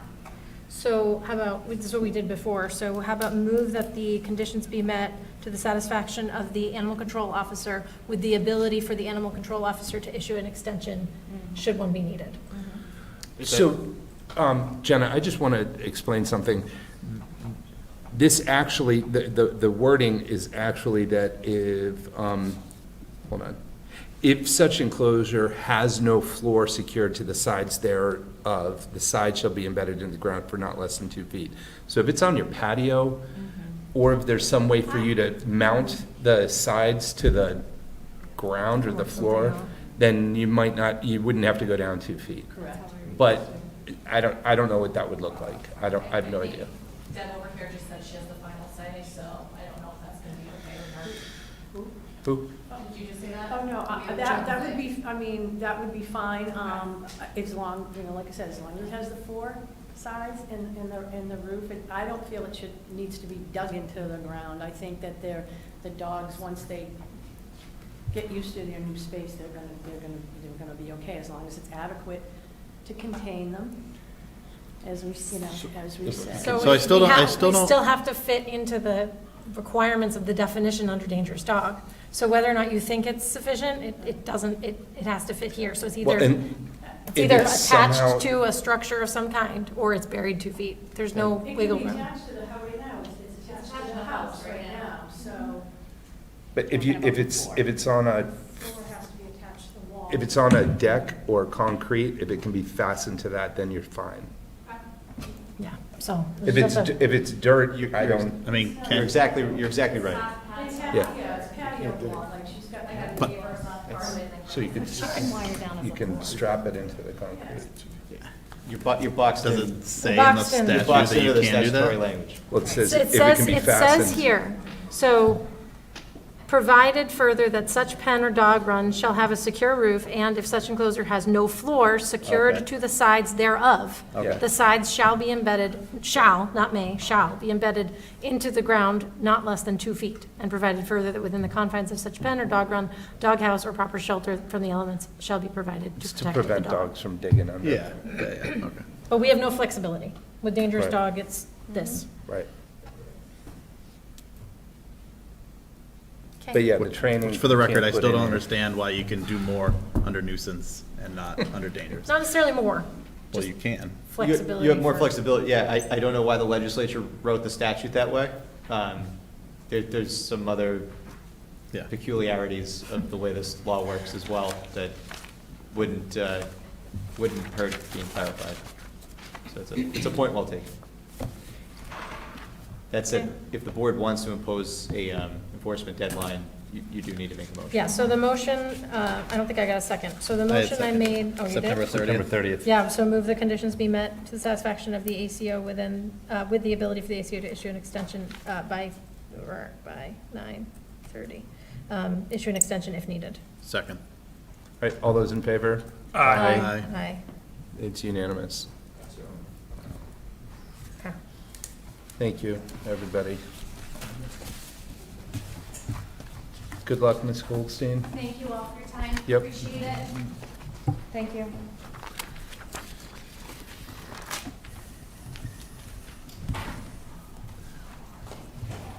Police chief goals. Yeah. All right, now on to very exciting item number 3, review and possible approval of the police chief's fiscal year 25 goals and review of his first 3 months as police chief. Chief, you are welcome to the podium. While he walks over, can we thank him for his patience from last time? Tyler, I? Yeah. Tyler, I? He really did.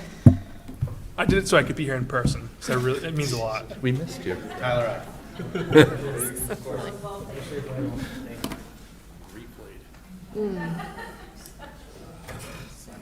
Trust everybody got a copy of the draft document in their packet. Yes.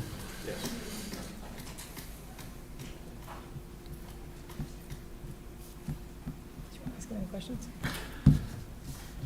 Do you have anything to say about your goals and objectives? Sure, I'm happy to put my best foot forward and make every effort to accomplish them with the talented command staff that I have the pleasure of working with, who's here tonight. I can't do it alone. A lot of the stuff that's happening is a healthy amount of work, and I've almost made an inordinate amount of work for myself trying to set certain things in motion. Those things are consistent with what you have tonight in front of you with the draft goals and objectives to provide the board with communication, conduct the needs-based analysis for personnel, staff, and capital strategic growth. I think these are things, there shouldn't be anything that's a surprise in this list, but I'm happy to answer any questions anybody has about anything they see in front of them. Do we have any questions about any of the individual goals, objectives, or is there anything missing that you think should be part of these going forward? Anything, Tyler? No. Kim? No, I think this is great. I especially appreciate the seek additional sources of funding item, because this year is definitely going to be tight for everybody. So I appreciate that that is in your goals. Yeah, I didn't forget about that. Funny you should ask. I mean, there is a funding request based on the use of ARPA later on in the agenda, but there are funding sources that we're going to need for body-worn cameras, but the grant period's closed, so, we're going to need more than you see in the package tonight, and we will do the fiscally responsible thing and seek funding for that, should that Executive Office of Public Safety open that grant again, so. Don, Missy, any questions, comments? No? No, That's great. Yeah. You did a great job. yeah. And these are in line with what we discussed during the hiring process, so we appreciate that. And part of the contract, and part of the police chief's contract includes a review at the end of the year too, so Right. we'll go through that, and we'll go through these just like we do with Mr. Hickey. Exactly. So, do we have updates scheduled kind of throughout the year, just so you can check in on progress? We do, okay. Yep. Perfect. All right, would anybody like to make a motion? I move the Board of Selectmen approve the FY '25 police chief goals as presented. Second. All those in favor? Aye. I have to abstain. Okay. All right. And Chief, any other comments about your first 3 months? Anything you want to? It's, like you said, it's been busy. Getting to know the town has been good. The people that we work with, they've been great. I mean, I've had people that have shown me around town. I've had people that have shown me the ropes in this community, so I can't say enough good things about them. You know, we're going to have a more in-depth conversation about the things that are lacking, because there are some things. Next item we have, I know you said you're going to be withdrawing one of the ARPA requests. Number 4 is a request to use ARPA funds for the purchase of a file server, port card, and supporting licenses for the police department to record calls from the state 911 system. That one is still on for tonight, yeah, okay. Yes. All right, would you like to address that? Sure. Sometimes the state does things without thinking ahead, or sometimes it might have a strategic purpose for pulling funding on certain items, but they're stopping funding that's going to basically eliminate the 911 server that we currently use for recording our business lines, 911 lines, and all that. We're going to need the server. We're going to need the ability to do the costs associated with annual updates. They just, as of July 1 of next year, you know, the town's on its own in terms of getting the infrastructure for that. Okay. There's a couple different reasons that it could be. One thing is a push on the part of state 911 to move people towards regional dispatch. We're not going to do anything with that without having a more public and in-depth conversation about that. Okay. Just so the public knows, the change is requiring us to buy a server, card, and licenses, and the cost is $16,278.10. Mr. Hickey is recommending that we use ARPA funds for this unanticipated purchase. Are there any other questions or comments, or if not, a motion? Hold on a second. I had sent an email asking several questions to the chief earlier, which he responded to. I don't know if you want to address any of that, but I had asked, when were we notified that the state 911, that they would no longer provide the recording of calls, and are they still recording calls now? And if so, when would that end? I also asked if there is additional information on why they're stopping that service, which you kind of spoke to just now. And then I asked about an annual cost, an ongoing cost, so that we'd be prepared for the upcoming budgeting season. And then I also asked about alternative funding sources for future years. There's a theme. Yes. Did you want to speak to those, or I could read your response? It's totally up to you. I think we learned maybe about 30 days ago. Sound about right? About 30 days ago, we learned about it. There is no additional funding source that I'm aware of. The lines are going to remain recorded. You know, I mean, right now, the business line will come in and dispatch, and when it's recorded, once the call gets transferred to an extension, if not, you know, I'd like to see a change in that with the new server. You would ask a lot of questions. The annual cost is about $5,000, so after the $16,000, we'll be good for a year, and then we'll be spending in the neighborhood of $5,000. We'll put in that in the line item as an increase with that anticipated cost. You answered them all. You did. You got them all. And again, my answer is pure speculation about why they're doing some of the things they're doing. So. I just figured, since I asked him and he put the answers together, it was to the benefit of everyone to hear what those answers were. Great, thank you. Tyler, you were about to make a motion? I sure was. I move the Board of Selectmen approve the use of local ARPA funds for the acquisition of a server, licenses, and port card in the amount of $16,270.10. Do I have a second? Second. All right, all those in favor? Aye. All right, that was unanimous. Don't go anywhere. Number 5, we're tabling until the next meeting. Number 6 is revising the part-time police officer detail rate. Right now, it's been $30 per hour for part-time police officers for the past 18-plus years. So I think you have a change in mind. Yes, I think it's listed in your packet, 73 and change. Yep. The reason for that is to create a prevailing rate, so that the part-time officers will start taking the work again and doing the details.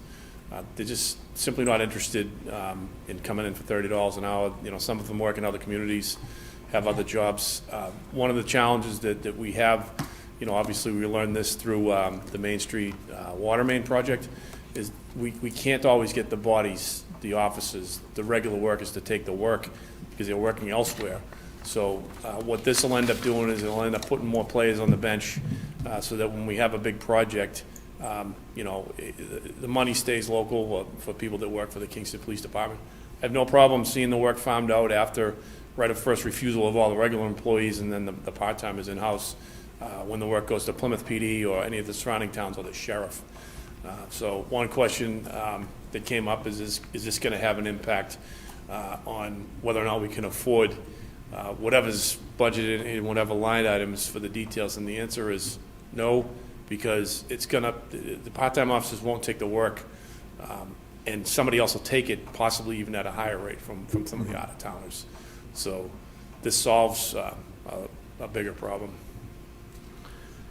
All right, any The questions? part-time officers aren't covered by the collective bargaining agreement, I'm assuming? No. No. Okay. And just to make sure the board's aware of this, the new rate plus an administrative fee of 10% is what's charged out to anybody who's seeking a detail. So there is no, there's a cost to town departments, certainly. I don't want to suggest that there isn't, but for the lion's share of the details that are requested from private organizations, this is not costing the town of Kingston any additional money. And presumably the raise that goes out to private would cover the town having to, because that's in a revolving fund, correct? Or a fund that just pays for itself? It's in a revolving fund, but if there's a water main break, if I understand your question correctly, if there's a water main break and they need a detail, they will pay The 70. whatever the detail rate is. 362. Yeah, but it's coming out of that fund, which now is. It's coming out of the water department, it's coming out of Okay. whoever's requesting the detail. Okay. So internally, there's an amount of money in, say, streets, trees, and parks for police details. Okay, so If there's a water main break, if there's a need for sewer, or there's a need for a police officer, a sewer job, those come out of those departments, not the revolving fund. But the reason it won't cost more, to the chief's point, I think, is that the part-time officers weren't taking it at $30 an hour anyway. So Right. we were hiring the sheriff's office or Yes. someone else who were getting was- paid $70 an hour. So it's Correct. costing the same amount. Yeah. Probably more than that. Whatever, I just throwing numbers out. All right, any other questions? If not, anyone want to make a I'm motion? going to move the Board of Selectmen approve a police detail rate of $73.62 per hour do we have to say for part-time? For part-time officers effective July 17th, 2024. July 17th? I think I'm going to move that to July 30th. I'd ask respectfully if you'd make it the 17th. Really? Okay. We're going back in time? We are. Okay. There was some question about who had the ability to adjust the rate. I see. So we've frankly and honestly, we've hired part-timers at the $73 beginning in July, middle of Okay. July. So just to make sure we're covered for that, that would be great. And the part-time officers, adding that is fine? Because Yes, the yeah, rest of it's absolutely, covered. Okay. absolutely. Second. All right, all those in favor? Aye. All right, unanimous. Thank you, Chief. Thank you very much. All right, moving on to our appointment at 7 o'clock. We're only 50 minutes late. Thank you for your patience. Yeah, thank you. We've got a presentation from Old Colony Planning on the state and local road improvement priorities. We've got Environmental Partners, who is a consultant for DPW and planning, will present a townwide traffic safety study with prioritized recommendations for both state and town roads for our consideration and acceptance.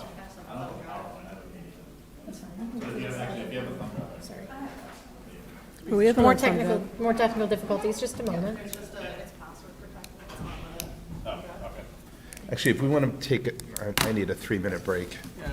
3-minute recess? Yes. We will be right back while you're getting that set up.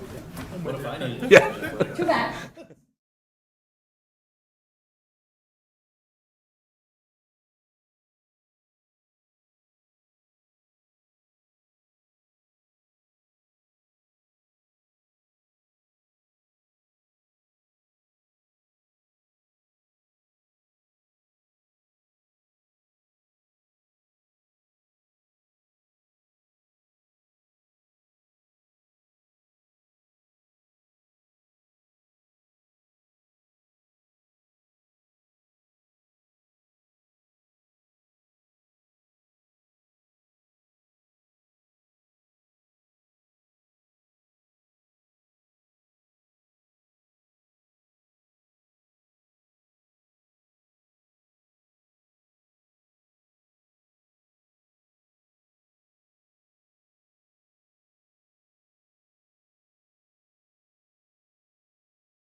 Introduce my peers here. This is Environmental Partners. They work closely with the town and with my peer in the trenches, Mr. Basler.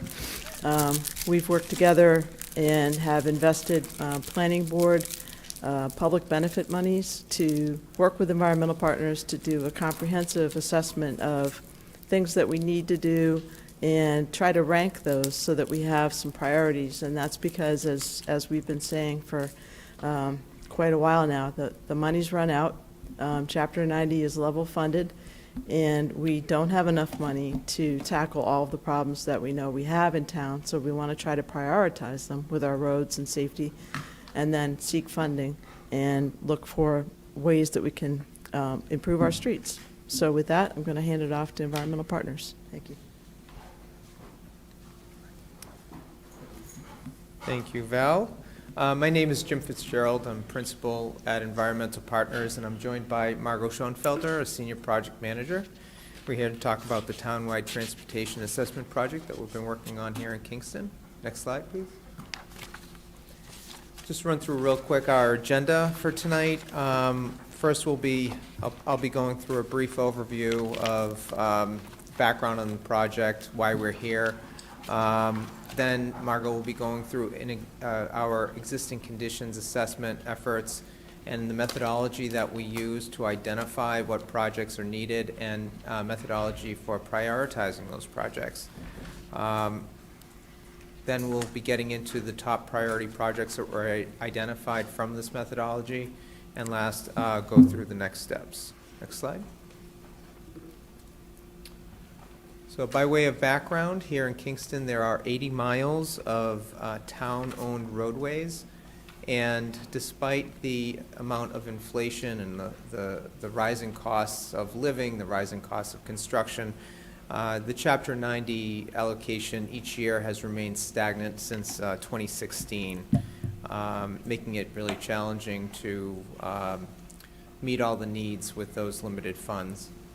So as a result, it's recommended that other funding sources be used to supplement those funds, as a lot of other communities are doing.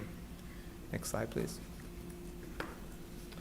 So the goals of the project include coming up with a framework for identifying and prioritizing infrastructure improvements here in town. We want to put the town in a good position to solicit those other alternative funding sources to supplement the Chapter 90, but we also want to identify needs along state-owned roadways as well, to put the town in the position where they can solicit improvements along those state-owned roadways from Mass DOT, because after all, a lot of those state-owned roadways are certainly very important to the community. So, next slide. So our scope includes coming up with a quantitative method for identifying projects, identifying your transportation needs, looking at a variety of facets. We want to look at, first off, what you have for multimodal accommodations, things like bike and pedestrian accommodations, where your gaps are located, where there are safety concerns for any mode of transportation, taking into consideration future planned development or changes in the area, so we have a proactive plan that takes those things into consideration, as well as climate change impacts. Taking that all into the equation and identifying projects and prioritizing them. We really want to improve the conditions for all that use the roadways, not just the motorists, but also pedestrians and cyclists as well, and really coming up with a prioritized methodology that makes sense, so that we're really using our limited funds in the places we need to, and the improvements that we make are going to be used by much of the community. That is the goal.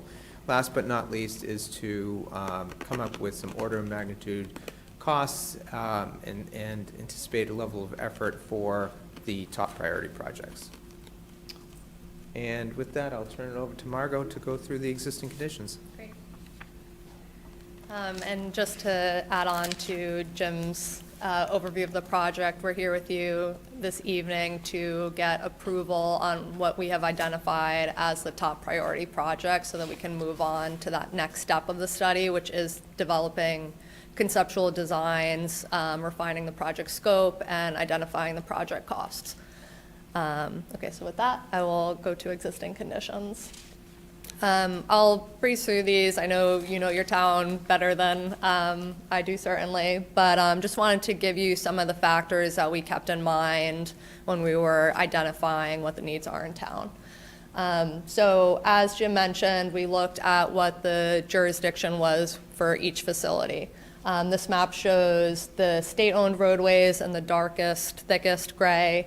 As you can see, Kingston has a relatively high amount of state-owned facilities, which makes this being able to coordinate with and advocate with Mass DOT strategically incredibly important. The dark gray lines that are thinner are the town-owned facilities, and then there are also quite a few privately owned roadways in town, which we did not consider as part of this study. Next slide, please. This slide shows existing conditions. We're showing the existing sidewalks in purple. Part of how we proposed facilities that would make sense is connecting to where there are already facilities, to make sure we're not proposing sidewalks to nowhere that no one can get to. So again, just part part of the puzzle that we're creating. Next slide, please. Next was points of interest. So points of interest are important to keep in mind because areas near those points have the highest probability of having walkable or bikeable trips. If you're close to a school, you're more likely to walk or bike there. So points of interest that we considered were different civic uses, so schools, library, the townhouse, post office, as well as businesses in town, so walking to the central business district, as well as recreational facilities, so trailheads that people might want to get to without a car. Next slide, please. We also considered crash history. So a big part of this is improving safety within town. So to that end, we looked at the Mass DOT crash database, which their latest available crashes are through 2022. So we looked at the 5-year period leading up to that. This is a heat map, so it's just showing where the highest number of crashes are. It's not normalized to the volume of traffic, so it's not a crash rate. But there is a movement in the safety field to not focus on rates, but look at where the most crashes are occurring, because making improvements in those locations really make the greatest improvement within a community. And as you can see, most of the highest crash locations are along Mass DOT facilities, so again, strengthening the rationale for focusing on those. Next slide, please. We also looked at where facilities are planned. So we want this study to be not only looking backwards at what's existing, but looking forwards and making sure it's future-proof. So this shows bike facilities that are incorporated or designated for future construction through the open space and recreation plan. So we want to make sure if we're proposing sidewalks or shared use paths that they're connecting to facilities that are already in the works. Next slide, please.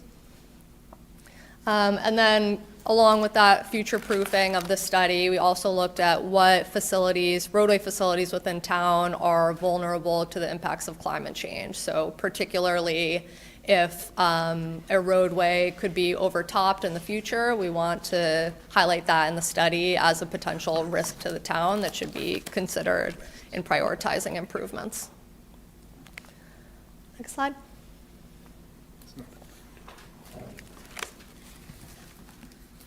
Now just going through our methodology for proposed projects. Next slide. So wanted to just briefly discuss the project types we considered. As Jim mentioned, we're looking at various modes. So for pedestrians, projects could include adding a new sidewalk along the corridor. Focusing on intersections, it could be installing curb ramps or curb bump outs to make crossing safer. Looking at installing high visibility crosswalks, which is a nice low cost, high impact improvement. And then rectangular rapid flashing beacons, or RFBs, where the pedestrian pushes a button, the beacon flashes, and it improves visibility for passing motorists. Next is projects that would be geared towards bicyclists and or pedestrians. So those could be in the form of bicycle lanes on the road, shared use paths that could be used by bicyclists and pedestrians, or if a corridor is constrained, we also recognize that widened shoulders could be used by bicyclists, and that's better than doing nothing. Then finally, we're not excluding motorists from the study. The safety of drivers is also important. So types of projects that are geared towards motorists as well as non-motorists includes redesigning intersections if the geometry is inherently unsafe, installing traffic calming facilities, which could be, curb bump outs, eliminating excess pavement, a variety of factors. And then finally, sometimes installing a traffic signal makes a huge improvement in terms of the safety of an intersection. So there are certain locations that we consider that as well. Next slide, please. Okay, so this kind of summarizes what I've already discussed. So when we looked at projects, we looked at areas that had inherently high crashes for the years that we looked at. and looked at the specific circumstances at that location and what might be causing those crashes to recommend an improvement. We also looked at providing better connectivity to key destinations and planned pedestrian or bicycle accommodations, which is typically a corridor project in the form of either a sidewalk or a shared use path. We also looked at ways to increase the resiliency of infrastructure within town proactively, typically by raising a roadway so it's no longer subject to flooding. And then finally, we wanted this study to not be created in a vacuum, so we looked at studies that have already been performed within town and wanted to make sure there were synergies there. So that includes roadway safety audits, the town's Complete Streets Prioritization Plan, the ADA improvements plan that is currently underway by Mass DOT, as well as feedback we've already gotten by the public in terms of road concerns that might not be reflected in the crash data. And then finally, we looked at the historic district traffic study performed by OCPC. Next slide, please. Okay. Now I'm just going to go through how we prioritize the projects. And we find creating a set of criteria that is made public and having it be quantitative is really important for justifying how the town is prioritizing projects, so that if a resident comes and says, why isn't the road in front of my house the top priority, you have something to go back to and say, this is why. It's not only important for coordination with residents, but also coordinating with Mass DOT, saying, you know, this improvement at this intersection is really important, and here's why. Next slide, please. Okay, so in coordination with planning and DPW, here are the criteria that we came up with, and the subsequent slides I'll go through kind of how a project could get the most number of points or the least. So working from the top and going clockwork, the highest percentage of points was given to the safety benefit that a project could provide, providing increased access to points of interest, eliminating gaps in the sidewalk network or bike network, how constructible a project is. So we thought that it was important to include, or at least take into account, the fact that some projects are easier to construct than others. And when using limited funding resources, it's important to get that low-hanging fruit. Similarly, project cost, we're trying to stretch limited funds as far as we can. Alignment with other plans and facilities and planned facilities. Finally, the extent to which one project can benefit multiple travel modes, we thought was important, mainly because that's something that's taken into account when reviewing grant applications. So it would put the town in the best position to actually receive grant funds. And then finally, resilience to climate change. Before we jump to the next slide, Yeah. just Keith has a Just a question. quick question, just Of course. for, is this for new projects, or this, I guess my question, this isn't for maintenance, to repave a road, for example, whatever funds we'd be seeking, would that be, it be eligible, those funds be eligible for maintenance? This is not maintenance, this Right. is improvements. So I just want to make sure that the public and the board recognize that if we need to repave Evergreen Street, there aren't grant funds available to do that. This presentation tonight is for new projects that are not in existence today, just to make sure everybody's clear with that. They're not funded and they're not in existence Right. today. And this whole study is comprehensive in that it also included the open space and recreation plan that just got approved, and our conservation agent as well, and looking at trailheads, looking at bike paths and that sort of thing. And I also want to mention that this is being leveraged and incorporated into two other studies that we're doing. We're doing the corridor study on 53 and 3A from one end of town to the other. And so we're trying to emphasize the efforts of OCPC on economic reinventing of our built-out town, and then also looking at what we can do for safety improvements. And I just want to emphasize that Kingston is one of the oldest towns in the country. The roads are old cart paths that became roads, and then the state came through and built highways. And when that happened, not all the intersections were well-designed or thought out. And we have inherited that, and we're working with each other to try to solve these problems. These were designed, and we have to do what we can with modern technology and modern money to try to undo some of those circumstances. It's not something that we thought about ahead of time and planned to have these intersections having a poor alignment. That's just how it happened. And I have one more quick question. Going back several slides, you don't have to go back, but there was a slide that showed existing conditions, sidewalks, and bike facilities. Yeah. And it's showing West Street, which I live right off of, as an existing bike trail. The But bike facilities are not existing. Yes, I noticed that. Thank you. Okay, They're well, it's planned. showing it as a bike trail, but it's Yeah, they're not. designated as future trails. As a future, okay. Yeah, we'll update that. Okay. Okay, yeah, I was like, there. She actually called that out while Yeah. we were waiting, so it's Yeah, great. good luck. Yeah. All right, thank you. Thank you. All right. Okay, next slide, please. Okay, so I'm just going to go through each criteria quickly to say what our rubric was for how many points a project got.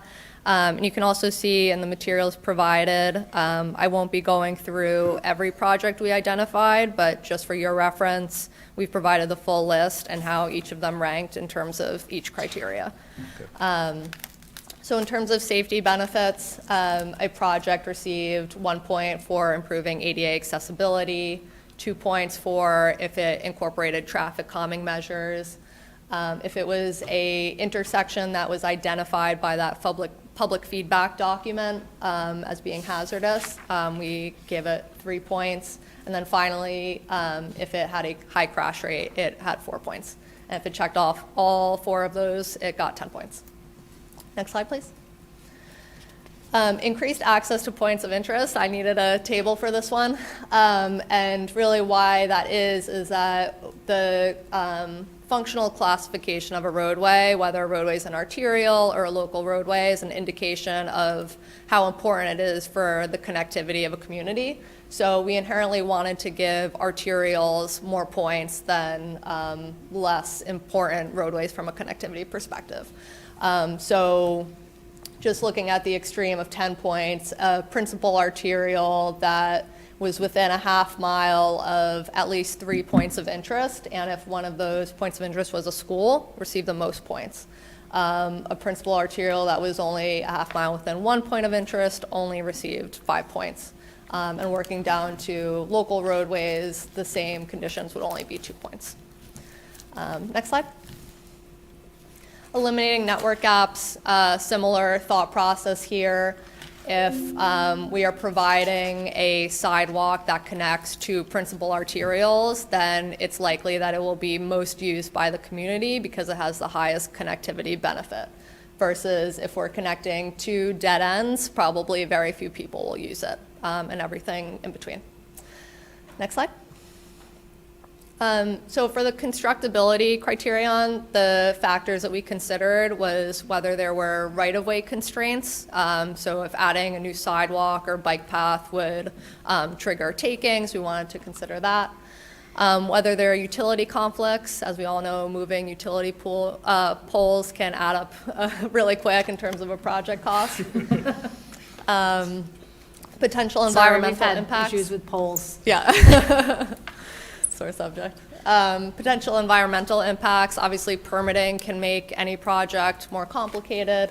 And then how much implementing a project would require coordination with other agencies. The easiest project got 10 points. The most difficult one got 0 points.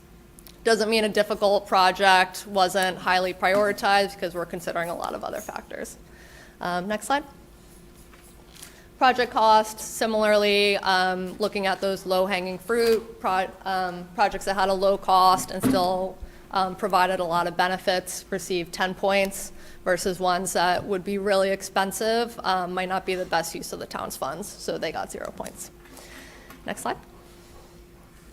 Alignment with other plans and planned facilities, so you can see how we designated the points. Alignment with the town's open space and recreation plan, 2 points. alignment with the town's prioritization plan, 4 points, and then if the location had already had a road safety audit done indicating that there was a serious safety issue, that was another 4 points, with 10 possible. Next, please. And then in terms of benefiting multiple travel modes, projects that benefited motorists, pedestrians, and bicyclists got 10 points. Pedestrians and bicyclists, 9 points, and then down to only motorists would be only 1 point. Next slide, please. And finally, increased resilience to climate change. We worked with Val to come up with these criteria, but the sea rise level of 2.4 feet was considered the trigger of what is the appropriate climate change criteria. So a couple intersections met that. They received 10 points for this item. And then if flooding was identified as an issue by town staff, that also, that location received 10 points. Okay, that was a lot. Any questions before I move on? Okay. So now I will actually start going through the projects that we identified. Next slide. So in the interest of comprehensively covering town and state-owned facilities within the study, we chose to select the top highest rated projects on town-owned facilities and the top highest ranked projects on state-owned facilities. So that's what we'll be presenting this evening. So I'll start with the town-owned ones. I just have a couple maps that correlate all of the projects that are shown on the spreadsheet with their locations within town. So this shows the location of the projects versus the crash rate. You can just flip through these quickly. Next is the proximity of the proposed projects to points of interest. You can see they're clustered around downtown.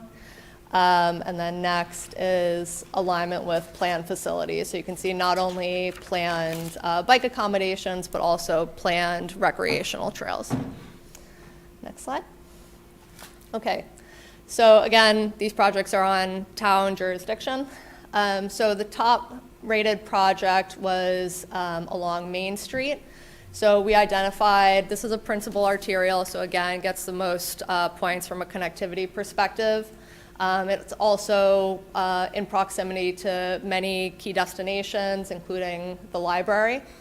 So our proposed scope here would include improving pedestrian safety mainly. There is already sidewalks, so we wouldn't have to construct that. But we would be looking to install improved crosswalks at regular intervals, making sure that those crosswalks are ADA accessible, so they have pedestrian curb ramps. And we'd also look at what key intersections would warrant that rectangular rapid flashing beacon to make pedestrian visibility even greater. One of the reasons that this project ranks so highly is because it is relatively low cost and we had low constructability concerns because it's all within the existing footprint. Okay, next slide. Quick question, how many more crosswalks or improvements do we have in this project? I don't know if I should be asking this detailed of a question. In this project in particular? Back one to the first one, Main Street. Yeah, I don't have the number of crosswalks offhand, and that's something we would finalize as we identify the project cost. Okay. It could also be an existing crosswalk location, that it's not the latest and greatest high visibility crosswalk that we like to recommend. Okay. But we would look to industry standards in terms of the appropriate spacing of crosswalks. Okay. One more question then while we're on, because we have a lot of public interest in this project number one. Yeah.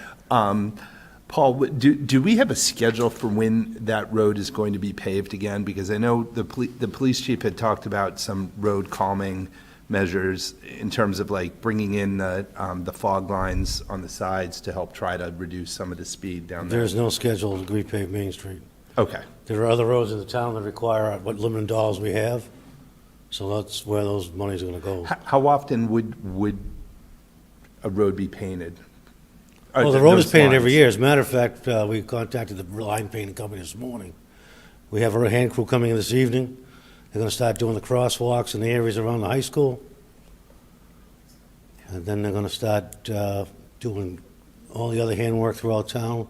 Long lines are going to be painted sometime between now and the end of August. But not throughout the entire town, The just... entire town, Oh, it is the entire town? yes. Oh, Once a okay. year, we paint all the lines, all the crosswalks, most of the parking lot in town facilities. Got it. That's basic maintenance every year we do.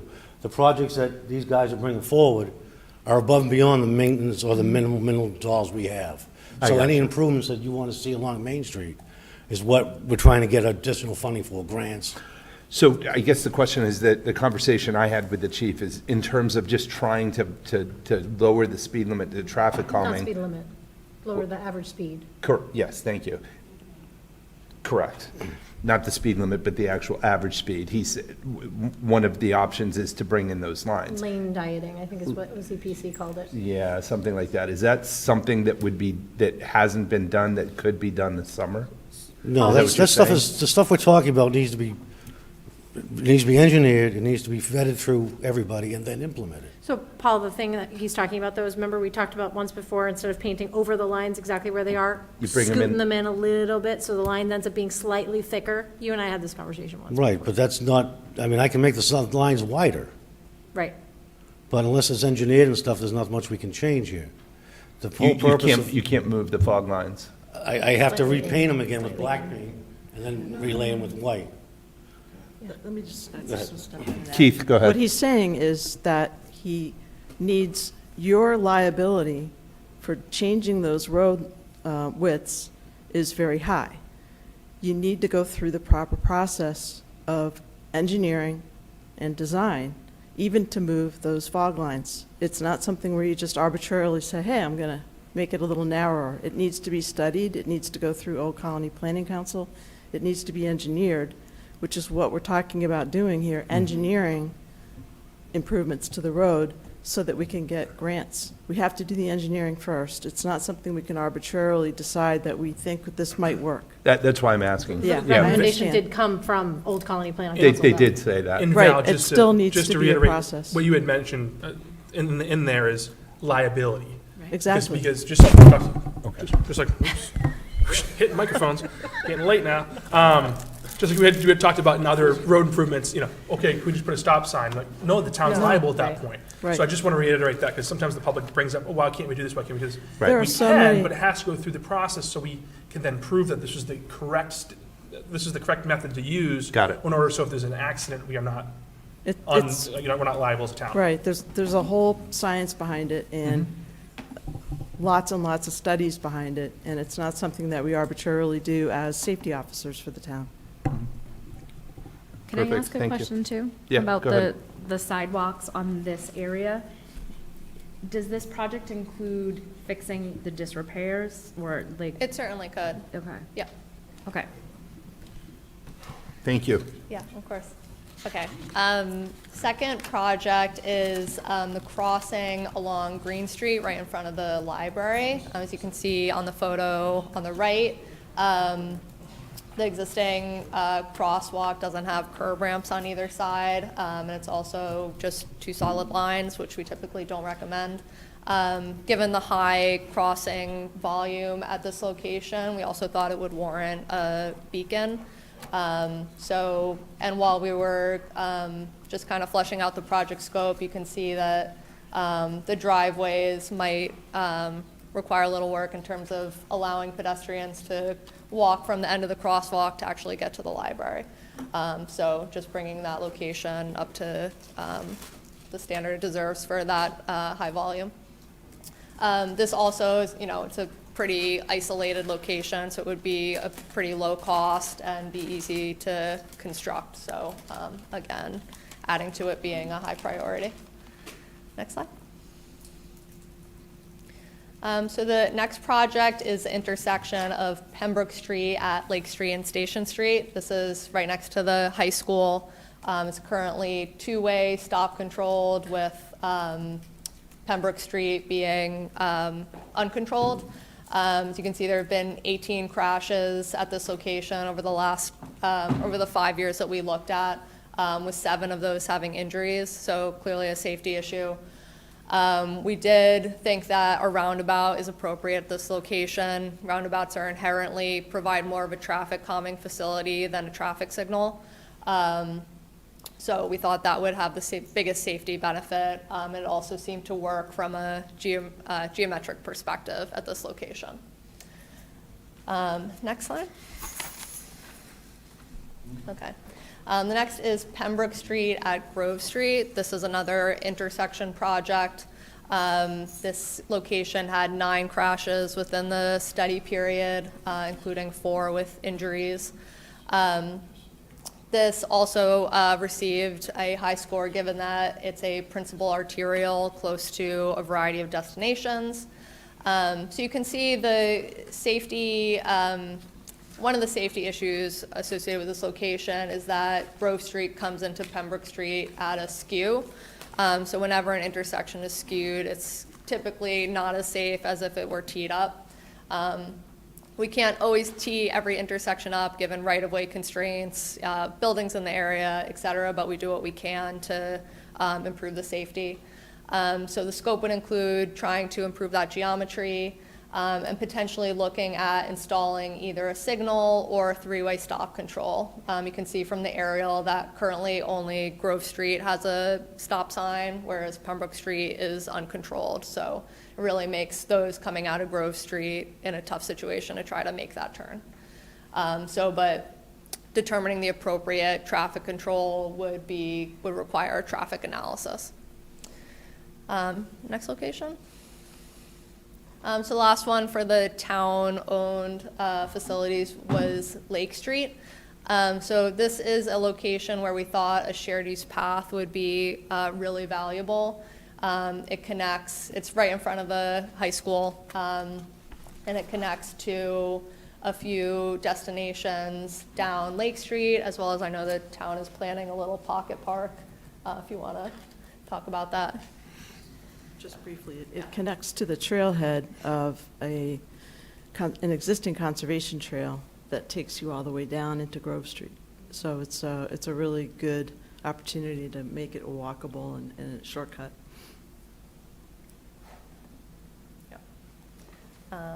Great, yeah, so as she said, between connecting to an existing trail and connecting to the high school, it's kind of a no-brainer. So, okay. That was all for the town-owned facilities. Happy to answer any questions before we move on to the state facilities. Okay. All right, next slide, please. Okay, you can breeze through these, just showing most of the, if not all of the projects proposed on state jurisdiction were along Route 3A. Keep going. Obviously, in proximity to a lot of destinations, which makes them all valid. Next slide. And then also connecting to quite a few planned facilities, which makes those improvements also important. Next slide. Okay, so top project on state-owned facilities, probably no surprise, but it's Main Street at Summer and Linden Street. There were 44 crashes at this location within the study period, including 8 with injuries and 1 fatality. This intersection, as you can see and as you know, has a very excessive skew, which makes it very dangerous. So between the safety issues and the fact that it provides access to a lot of community destinations, this was by far the top priority.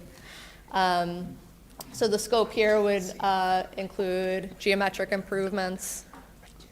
You can see from the street view image, those coming out of Main Street and going onto Summer Street have a really difficult turn to make to do so safely. So we'd look into ways to correct that. While we're proposing improvements in the area, we would also bring it up to ADA standards, making sure that there were crosswalks for all of the pedestrian movements. And we would look at ways to provide increased traffic control, whether it be an RFB or a signal. Next slide, please. The next location was Main Street at Spring Street and Pleasant Street. You can see On the left is the aerial. There is no crossing or curb ramps at this location, and we identified it as a location that would be really convenient for pedestrians to be able to cross. Because this is a principal arterial, we consider the small investment to make this crossing and curb ramps well worth it. So the scope would include high visibility crosswalks and pedestrian curb ramps. We could also evaluate whether a beacon might be appropriate, but we don't want to just put beacons everywhere because then they're not as effective. So we'll look into that further. Next slide, please. Next location was Main Street at Howlands Lane. This is a kind of similar location. You know, it's clearly has a lot of pedestrian traffic now. It's close to schools and other destinations. We see adding both crosswalks and curb ramps here, as well as looking for opportunities to potentially eliminate excess pavement at the intersection would go a long way from a safety perspective. Next slide. The next location is Summer Street at Green Street. This is an intersection project. As you can see, like most of the other intersections we're looking at, it has a pretty excessive skew that we would be looking to correct. This location had 4 crashes within the study period. None of them had injuries. This location also received a high score given its location or proximity to the library, as well as recreational areas. So in addition to those geometry improvements, we would also look at providing crosswalks within the intersection and providing curb ramps to make it safer for motorists as well as pedestrians. Next slide. Okay, the last one we have is Main Street at Landing Road. This location had 10 crashes within the study period, including 3 injuries. Similarly, you can look at the street view. There's that skew that we like to avoid. So you would look at ways to improve the geometry here, as well as installing crosswalks and curb ramps.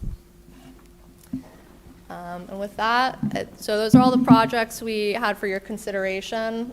So we're looking this evening to get your approval on both the methodology we use to identify these and the projects coming out of it. From here, if you agree with what we presented tonight, we would move forward with documenting the methodology we came up with and our recommendations in a draft report. And as part of that report, we would provide more detailed project scopes and approximate construction costs to help with those funding requests.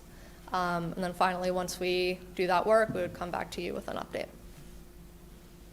I'll open it up to Val or Paul. Do you want to add anything?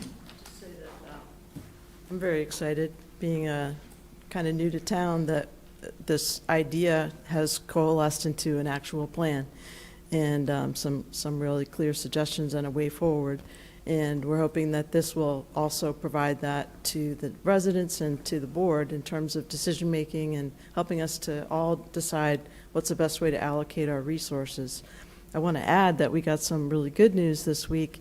We had talked a little bit about SS4 program, and it turns out Old Colony Planning Council is doing the assessment that we were talking about needing for the region, and they'll be doing the outreach, and this will inform that plan as well. So we're really excited to have that opportunity coming to us from Old Colony Planning Council.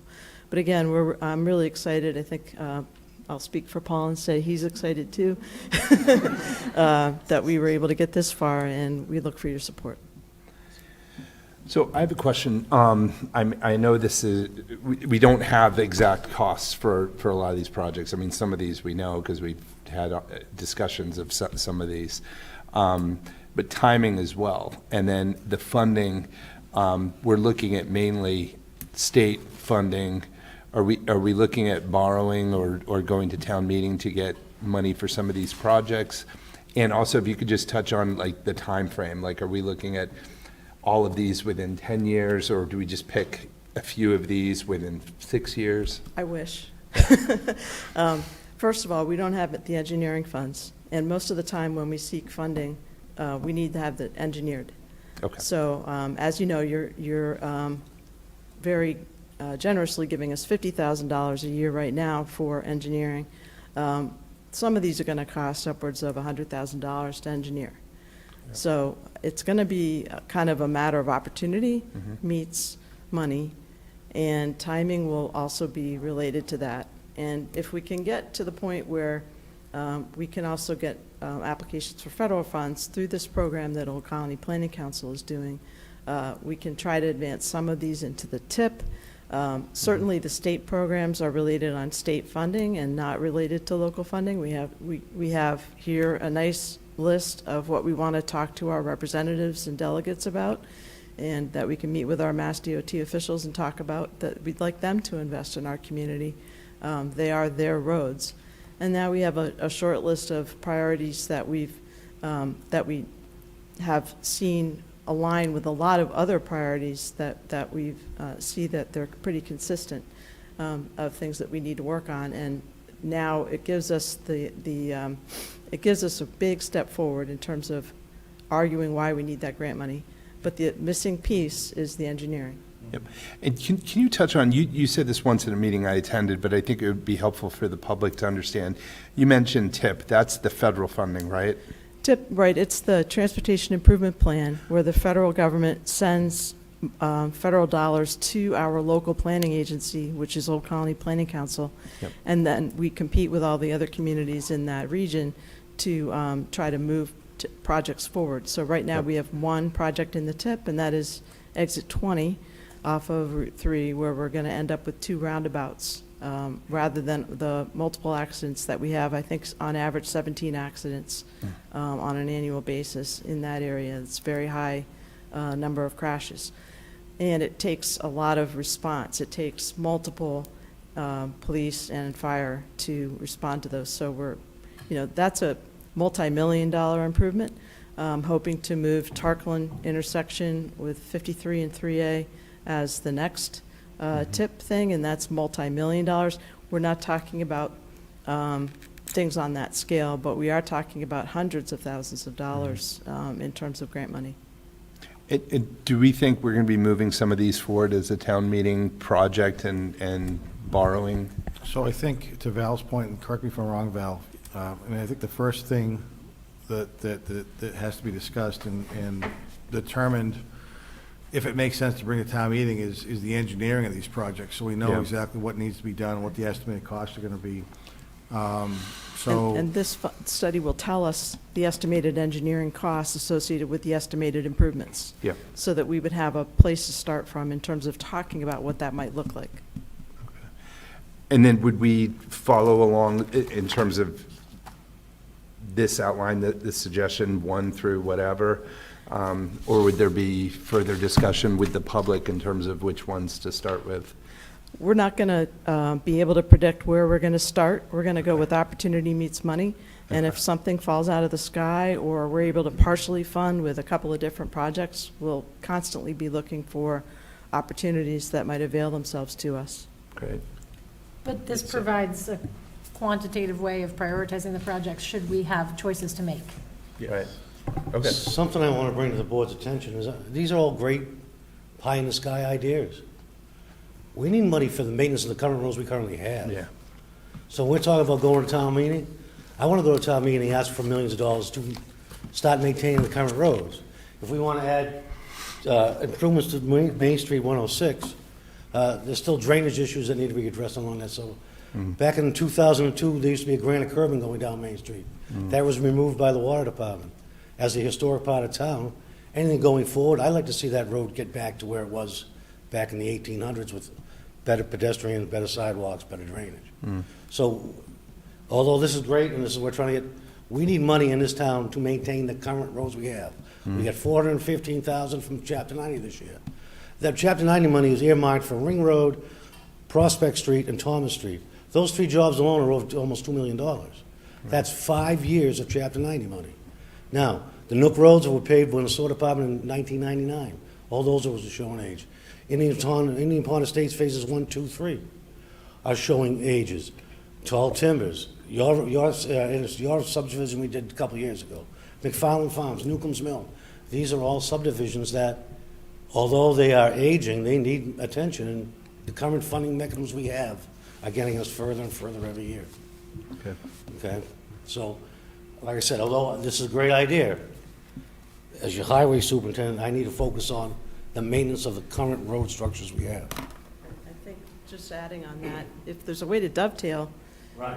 Where we have something here that's a high priority and we can tackle some of the issues that Paul knows he has on those same areas, we'd absolutely want to try to prioritize those.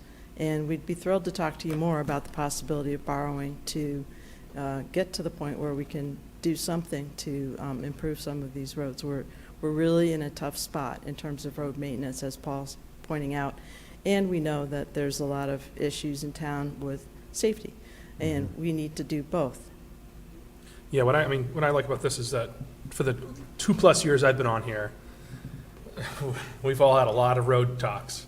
And I know, and I'm sure it didn't start 2.5 years ago, but it's been a big topic, and because of aging roads and because of private roads, and whether it's the board being educated about what needs to happen or the public, I just think more information like this is just going to give us the tools to be able to do that, while also giving us somewhat of a menu item. So if we see a grant opportunity come up that meets that criteria within the federal system or state system, we can then go to them and say, hey, we're ahead of the curve here. We're, no pun intended, but we have something that actually we can give them, and we can step into that very quickly and very efficiently.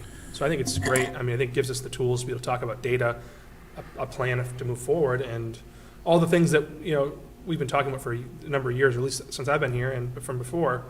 We'll now have a playbook to be able to to be able to run with that. And I think this is great. This is really great. Yeah, and thank you for all your work on this.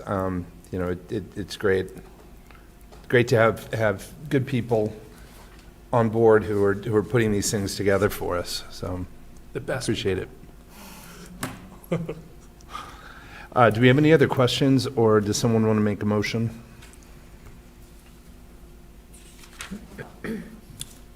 I move the board accept the state and local road improvement priorities report presented this evening. Second. All those in favor? Aye. That's unanimous. Thank you very, very much. And thanks for your patience Yes, in thank waiting you. for 7 Right. o'clock that ended up being 8 o'clock. All right, moving on to number 8. This is where we are voting to approve the issuance and details of loans. Loans number CWP-22-33 and CWP-23-33A from Massachusetts Clean Water Trust, and sign any related closing documents. Keith, do you want to speak to this? Yeah, this is the funding documents for the landfill, excuse me, the leaching fields that were approved at town meeting recently, at the 2023 town meeting. These documents require Board of Selectmen approval and signature, along with the sewer commissioners, the treasurer, myself. So this is more of a formality really than anything else, as far as just documentation that they need to process our loan documents. So, can I ask? Absolutely. So, I think this was, special town meeting, 2023? Yes. As I was reading through these on the project regulatory agreement document, it talks about has the project description, and it talks about how many gallons per day and the effluent recharge site, and it goes on through the details of that, which is fine. My question is, we had extensive discussions with the folks who live at Town and Country as to whether or not they would be able to go online onto the sewer, and whether they'd be forced to go on. And we were assured they would not be forced unless they wanted to go on.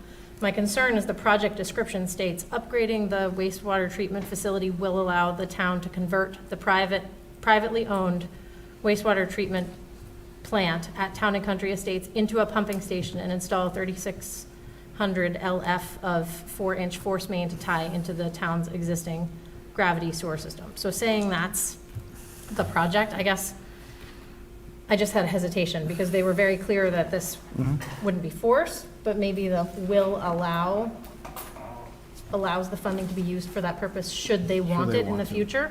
That's my understanding. Okay, I just, when I saw that, I Yeah, I had appreciate that. pause. Yeah, there's no, I don't think Put on there's the any brakes. interest in the sewer department to mandate a connection. Yeah, okay, yeah, I went back and watched the sewer commissioner meeting earlier today from October 3rd, 2023, because I have so much free time, apparently. And they did talk about having the opportunity to join on, not Yep. tomorrow, but 5 or 6 years potentially down the line. And they actually took a vote that the sewer line would not be extended. They would only do that if they had written notification from Town and Country's governing body requesting that happen. So I just wanted to make that clear to everybody in case anyone else spotted that in the documents. Any other questions, or do we have a motion? I move the Board of Selectmen approve issuance and details of loans, loan numbers CWP-22-33 and CWP-23-33-A from the Massachusetts Clean Water Trust and sign related closing documents, pay costs of designing, constructing, equipping, and furnishing leaching fields. Do I have a second? Second. All right, all those in favor? Aye. Aye. Opposed? Nay. All right, 4-1. Thank you.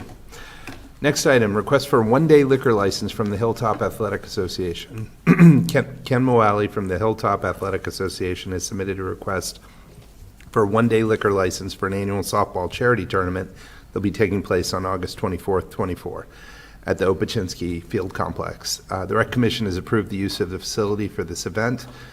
We have approved a one-day liquor license for the last few years for the same event, and all accompanying paperwork has been received. Any questions or a motion? I move the Board of Selectmen approve the request from Hilltop Athletic Association for a one-day liquor license for a softball charity tournament taking place on August 24th, 2024 at the Opachinski Field Complex from 9 a.m. to 5 p.m. Do I have a second? Second. All right, all those in favor? Aye. Aye. All right, that's unanimous. I assume that's a rain or shine type event?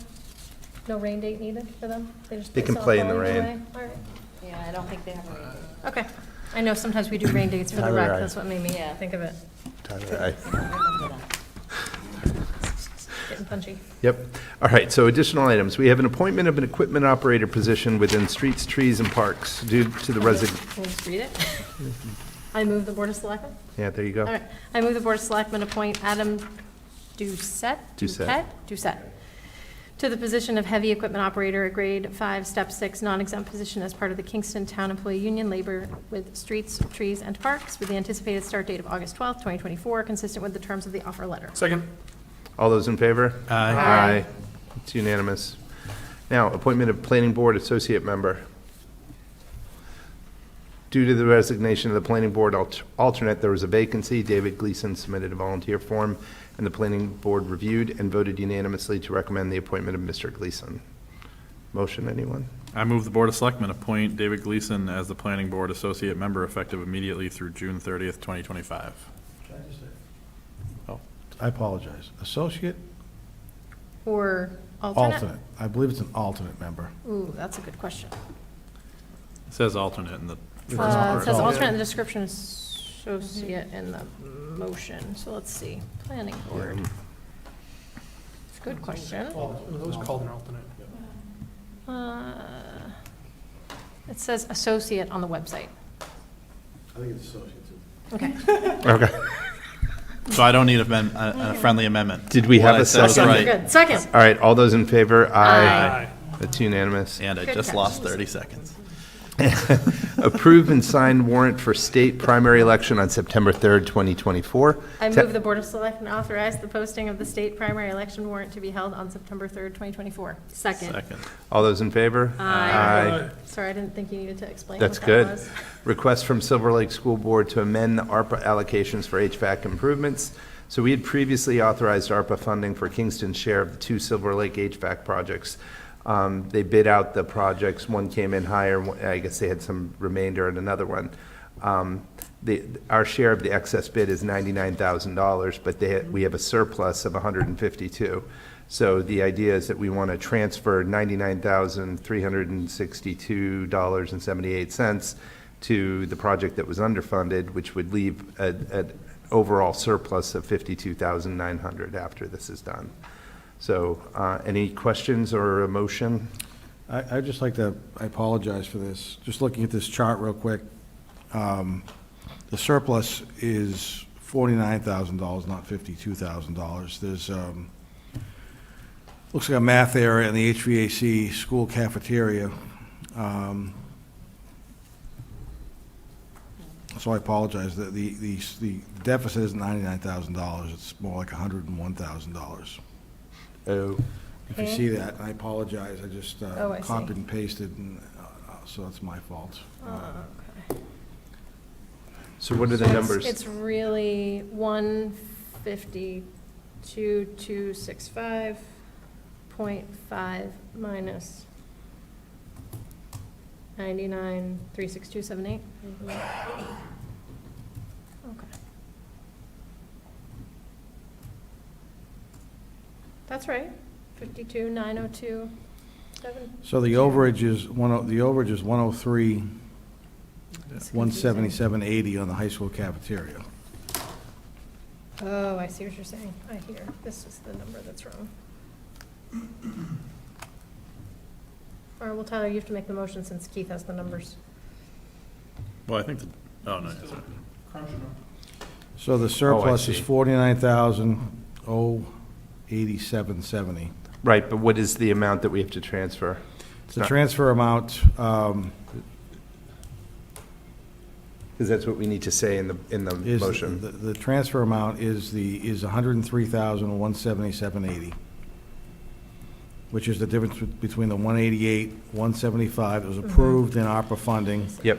And the 291,000. Got it. That the bids came back at. 103, 177.80. I move the Board of Selectmen approve the transfer of ARPA $103,177.80 from the high school, middle school project to the Silver Lake High School CAF HVAC. Second. All those in favor? Aye. Against? Nope. We're good. I apologize for that. It's okay. We caught it before, not after. Return of unexpended ARPA funds from Townhouse and Council on Aging fire suppression system improvements. We had approved funds for the system improvements. There's an unexpended balance of $5,006.77 that they're returning for future needs. So we just need a motion on that. I move the Board of Selectmen approve the return of unexpended ARPA funds of $5,006.77 from the fire suppression system improvements project. Second. All those in favor? Aye. All right. Next, we've got review and possible approval of town administrator's fiscal year 25 goals and objectives. Keith, do you want to address that? Sure, I'd be happy to. So as part of my annual evaluation, the board has to adopt goals and objectives over the next year.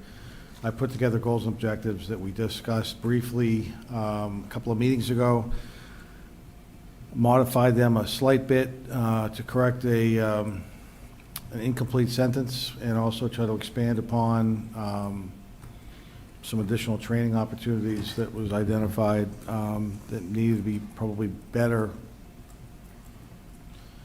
highlighted. So I've done that. The goals, I think, are realistic but aggressive. There's going to be a lot of discussion, I think, between now and then. Now in budget season that are related to the goals, there's some policy decisions the Board of Selectmen, I think, has to make in part with potential boards and commissions like the Recreation Commission, potentially the Planning Board, things of that nature, to try to set the Board of Selectmen and the Finance Committee up for as little challenge as possible in the fiscal 26 budget, which we've discussed over and over again is going to be challenging. So with that in mind, I try to identify those goals, not just finance related, but also just townwide, and would ask the board if they're comfortable with accepting those, to accept those. We'll get them posted on the website and we'll get started. Do we have any questions or comments? Anything you want to add? No, the only question I had is that these are done quarterly just like the chief's one, correct? Did we Updates? Updates. We check on Yeah, them? so I'd like to come out back quarterly and Okay. update the board where we are and get some additional feedback and direction if needed. Okay. Yep. Great. I move the Board of Selectmen approve the FY '25 Town Administrator goals and objectives as presented. Second. All those in favor? Aye. That's unanimous. Thank you. We're on the books. Last but not least, we have an appointment of MBTA Advisory Board designee. The Executive Director of the MBTA Advisory Board sent a letter to me to inform Kingston that a designee needs to be appointed. Currently, the town has designated Keith Hickey, Town Administrator, as its rep. The Selectmen can appoint another designee or decide to keep the Town Administrator to act on behalf of Kingston. Keith, anything you want to? No, if somebody has an interest in being the designee, you're more than welcome to it. If not, then I'm happy to continue. And just to be clear, we can attend any one of Absolutely. us can attend Public any. meeting, yeah, absolutely. Yeah, all right. Any questions or a motion? I move the Board of Selectmen appoint Keith Hickey as the designee for the town of Kingston to the MBTA Advisory Board effective immediately. You have a second? Second. All right, all those in favor? Aye. Aye. That's unanimous. So you're the Chair. current. But no, the chair is automatically on the board, and then there's another person as well. Okay, just want to make sure I was clear on that. Okay. All right, we have some meeting minutes to review. A couple of questions Yes. for folks. So on the 18th, on page 3, we were talking about the tax title properties. And there's a statement in there saying at the time there were properties they would like to retain rather than take them to auction. That wasn't my impression of that conversation. It was more that at the time there were properties departments still had questions about prior to auction. Because I'm not sure we wanted to keep them, we just weren't clear that we were ready to auction them. So I was suggesting maybe we change that a little bit just to make sure that we capture the discussion. Sure. And then on the tax title custodian conversation, I was just hoping we could add something like candidates were asked how they would get started once they were appointed, and both candidates answered that question. Because I think that was an important part of that conversation as well. We don't have to be super specific about it, but those are the only 2 changes I had. I don't know if anyone else had anything. I think those are fine. Makes sense. Yeah. And then on the second, a couple questions on that one too, sorry. On the second, on page 2. You're talking about the July 16th? Oh, no, July 2nd. Oh, I'm sorry. Page 2. I went right through that. Page 2.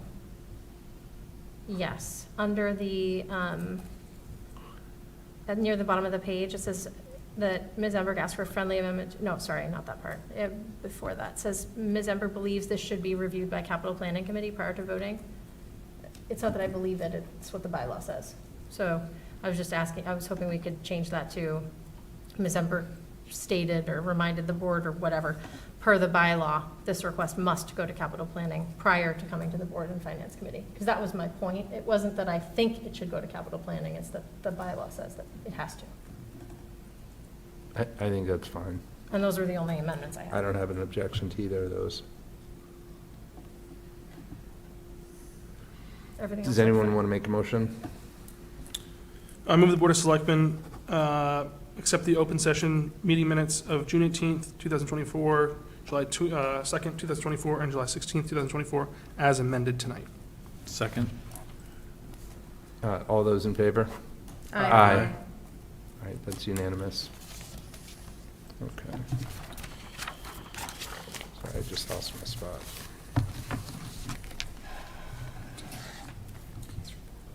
Thank you. Town Administrator report. Thank you. A couple of things on fiscal '24. Expenditures have been closed out. We had unexpended appropriations for the year for the general fund totaling just over $505,000. That amount will ultimately be closed into free cash. If anybody had an opportunity to look at the Veterans Memorial Park, they met on the 23rd to discuss plans to water the plants in the surrounding sod. It was Because of a generous donation by Joe Kasna, he's provided an 8,000-gallon water trailer that's parked on the side of the building that will provide all the water for irrigation of the new sod and the plants. So if anybody's concerned that we're using municipal water, we aren't. There's a couple of signs out front to just let people know that as well. And the water is being obtained, outside of the town of Kingston. There was a discussion about whether or not to sink an irrigation well, but the committee felt as though that water would be coming from the same aquifer, so there'd be no particular gain in the watering system, in the water table, And because of the added patio and walkways, there will be fewer sprinkler heads once the irrigation system's up and running next year.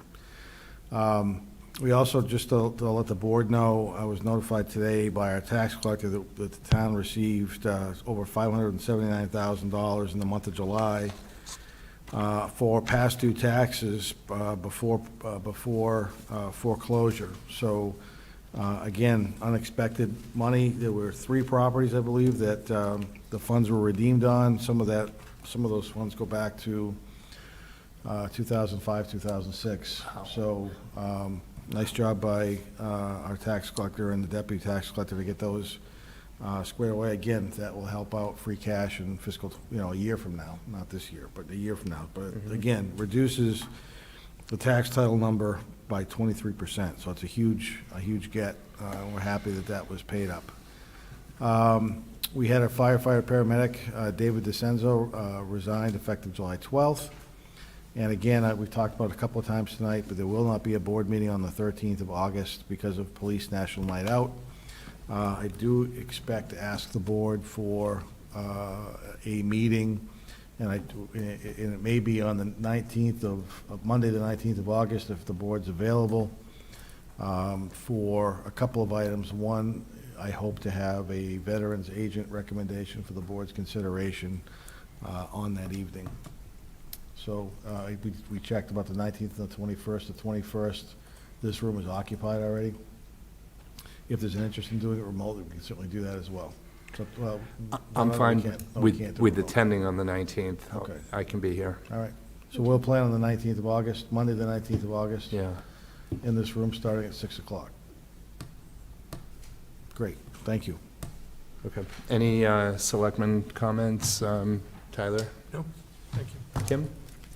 Given the presentation we just got today that shows all of the public, private, and state-owned roads, it's a good opportunity for folks to take a look at that map and see if they potentially live on a private road, and then review the plowing policy that's available for the public on our website. We did vote for a new plowing policy that went into effect for this year back, I think we voted in August of last year. So just take a look at it, because if you live on a private road and your road is not in the condition that is acceptable to be plowed, it won't be. So just take a look at that and make sure you know what kind of road you live on. And if I could, the report the presentation and the report you received tonight and accepted tonight will be posted on the website later this week. Okay. Our Streets, Trees, and Parks Superintendent has been in communication with legal counsel on the language of the letter that we're notifying unaccepted road owners of, and that will be going out sometime, I would assume, in early August. I think it's helpful for people to realize. And the next farmer's market is Sunday. Yeah. That's the other thing. Don, did you have any comments? No. All right, Missy, anything? No. Sorry, I stole it. No, that's okay. And Music night next Tuesday, yep. All right, so our next regular meeting is August 27th. As Keith said, there's no meeting on August 13th due to National Night Out. We hope to see everybody there. And with that, I would take I'd like to make a motion to adjourn. Second. I won. All those in favor? Aye. Aye. All right.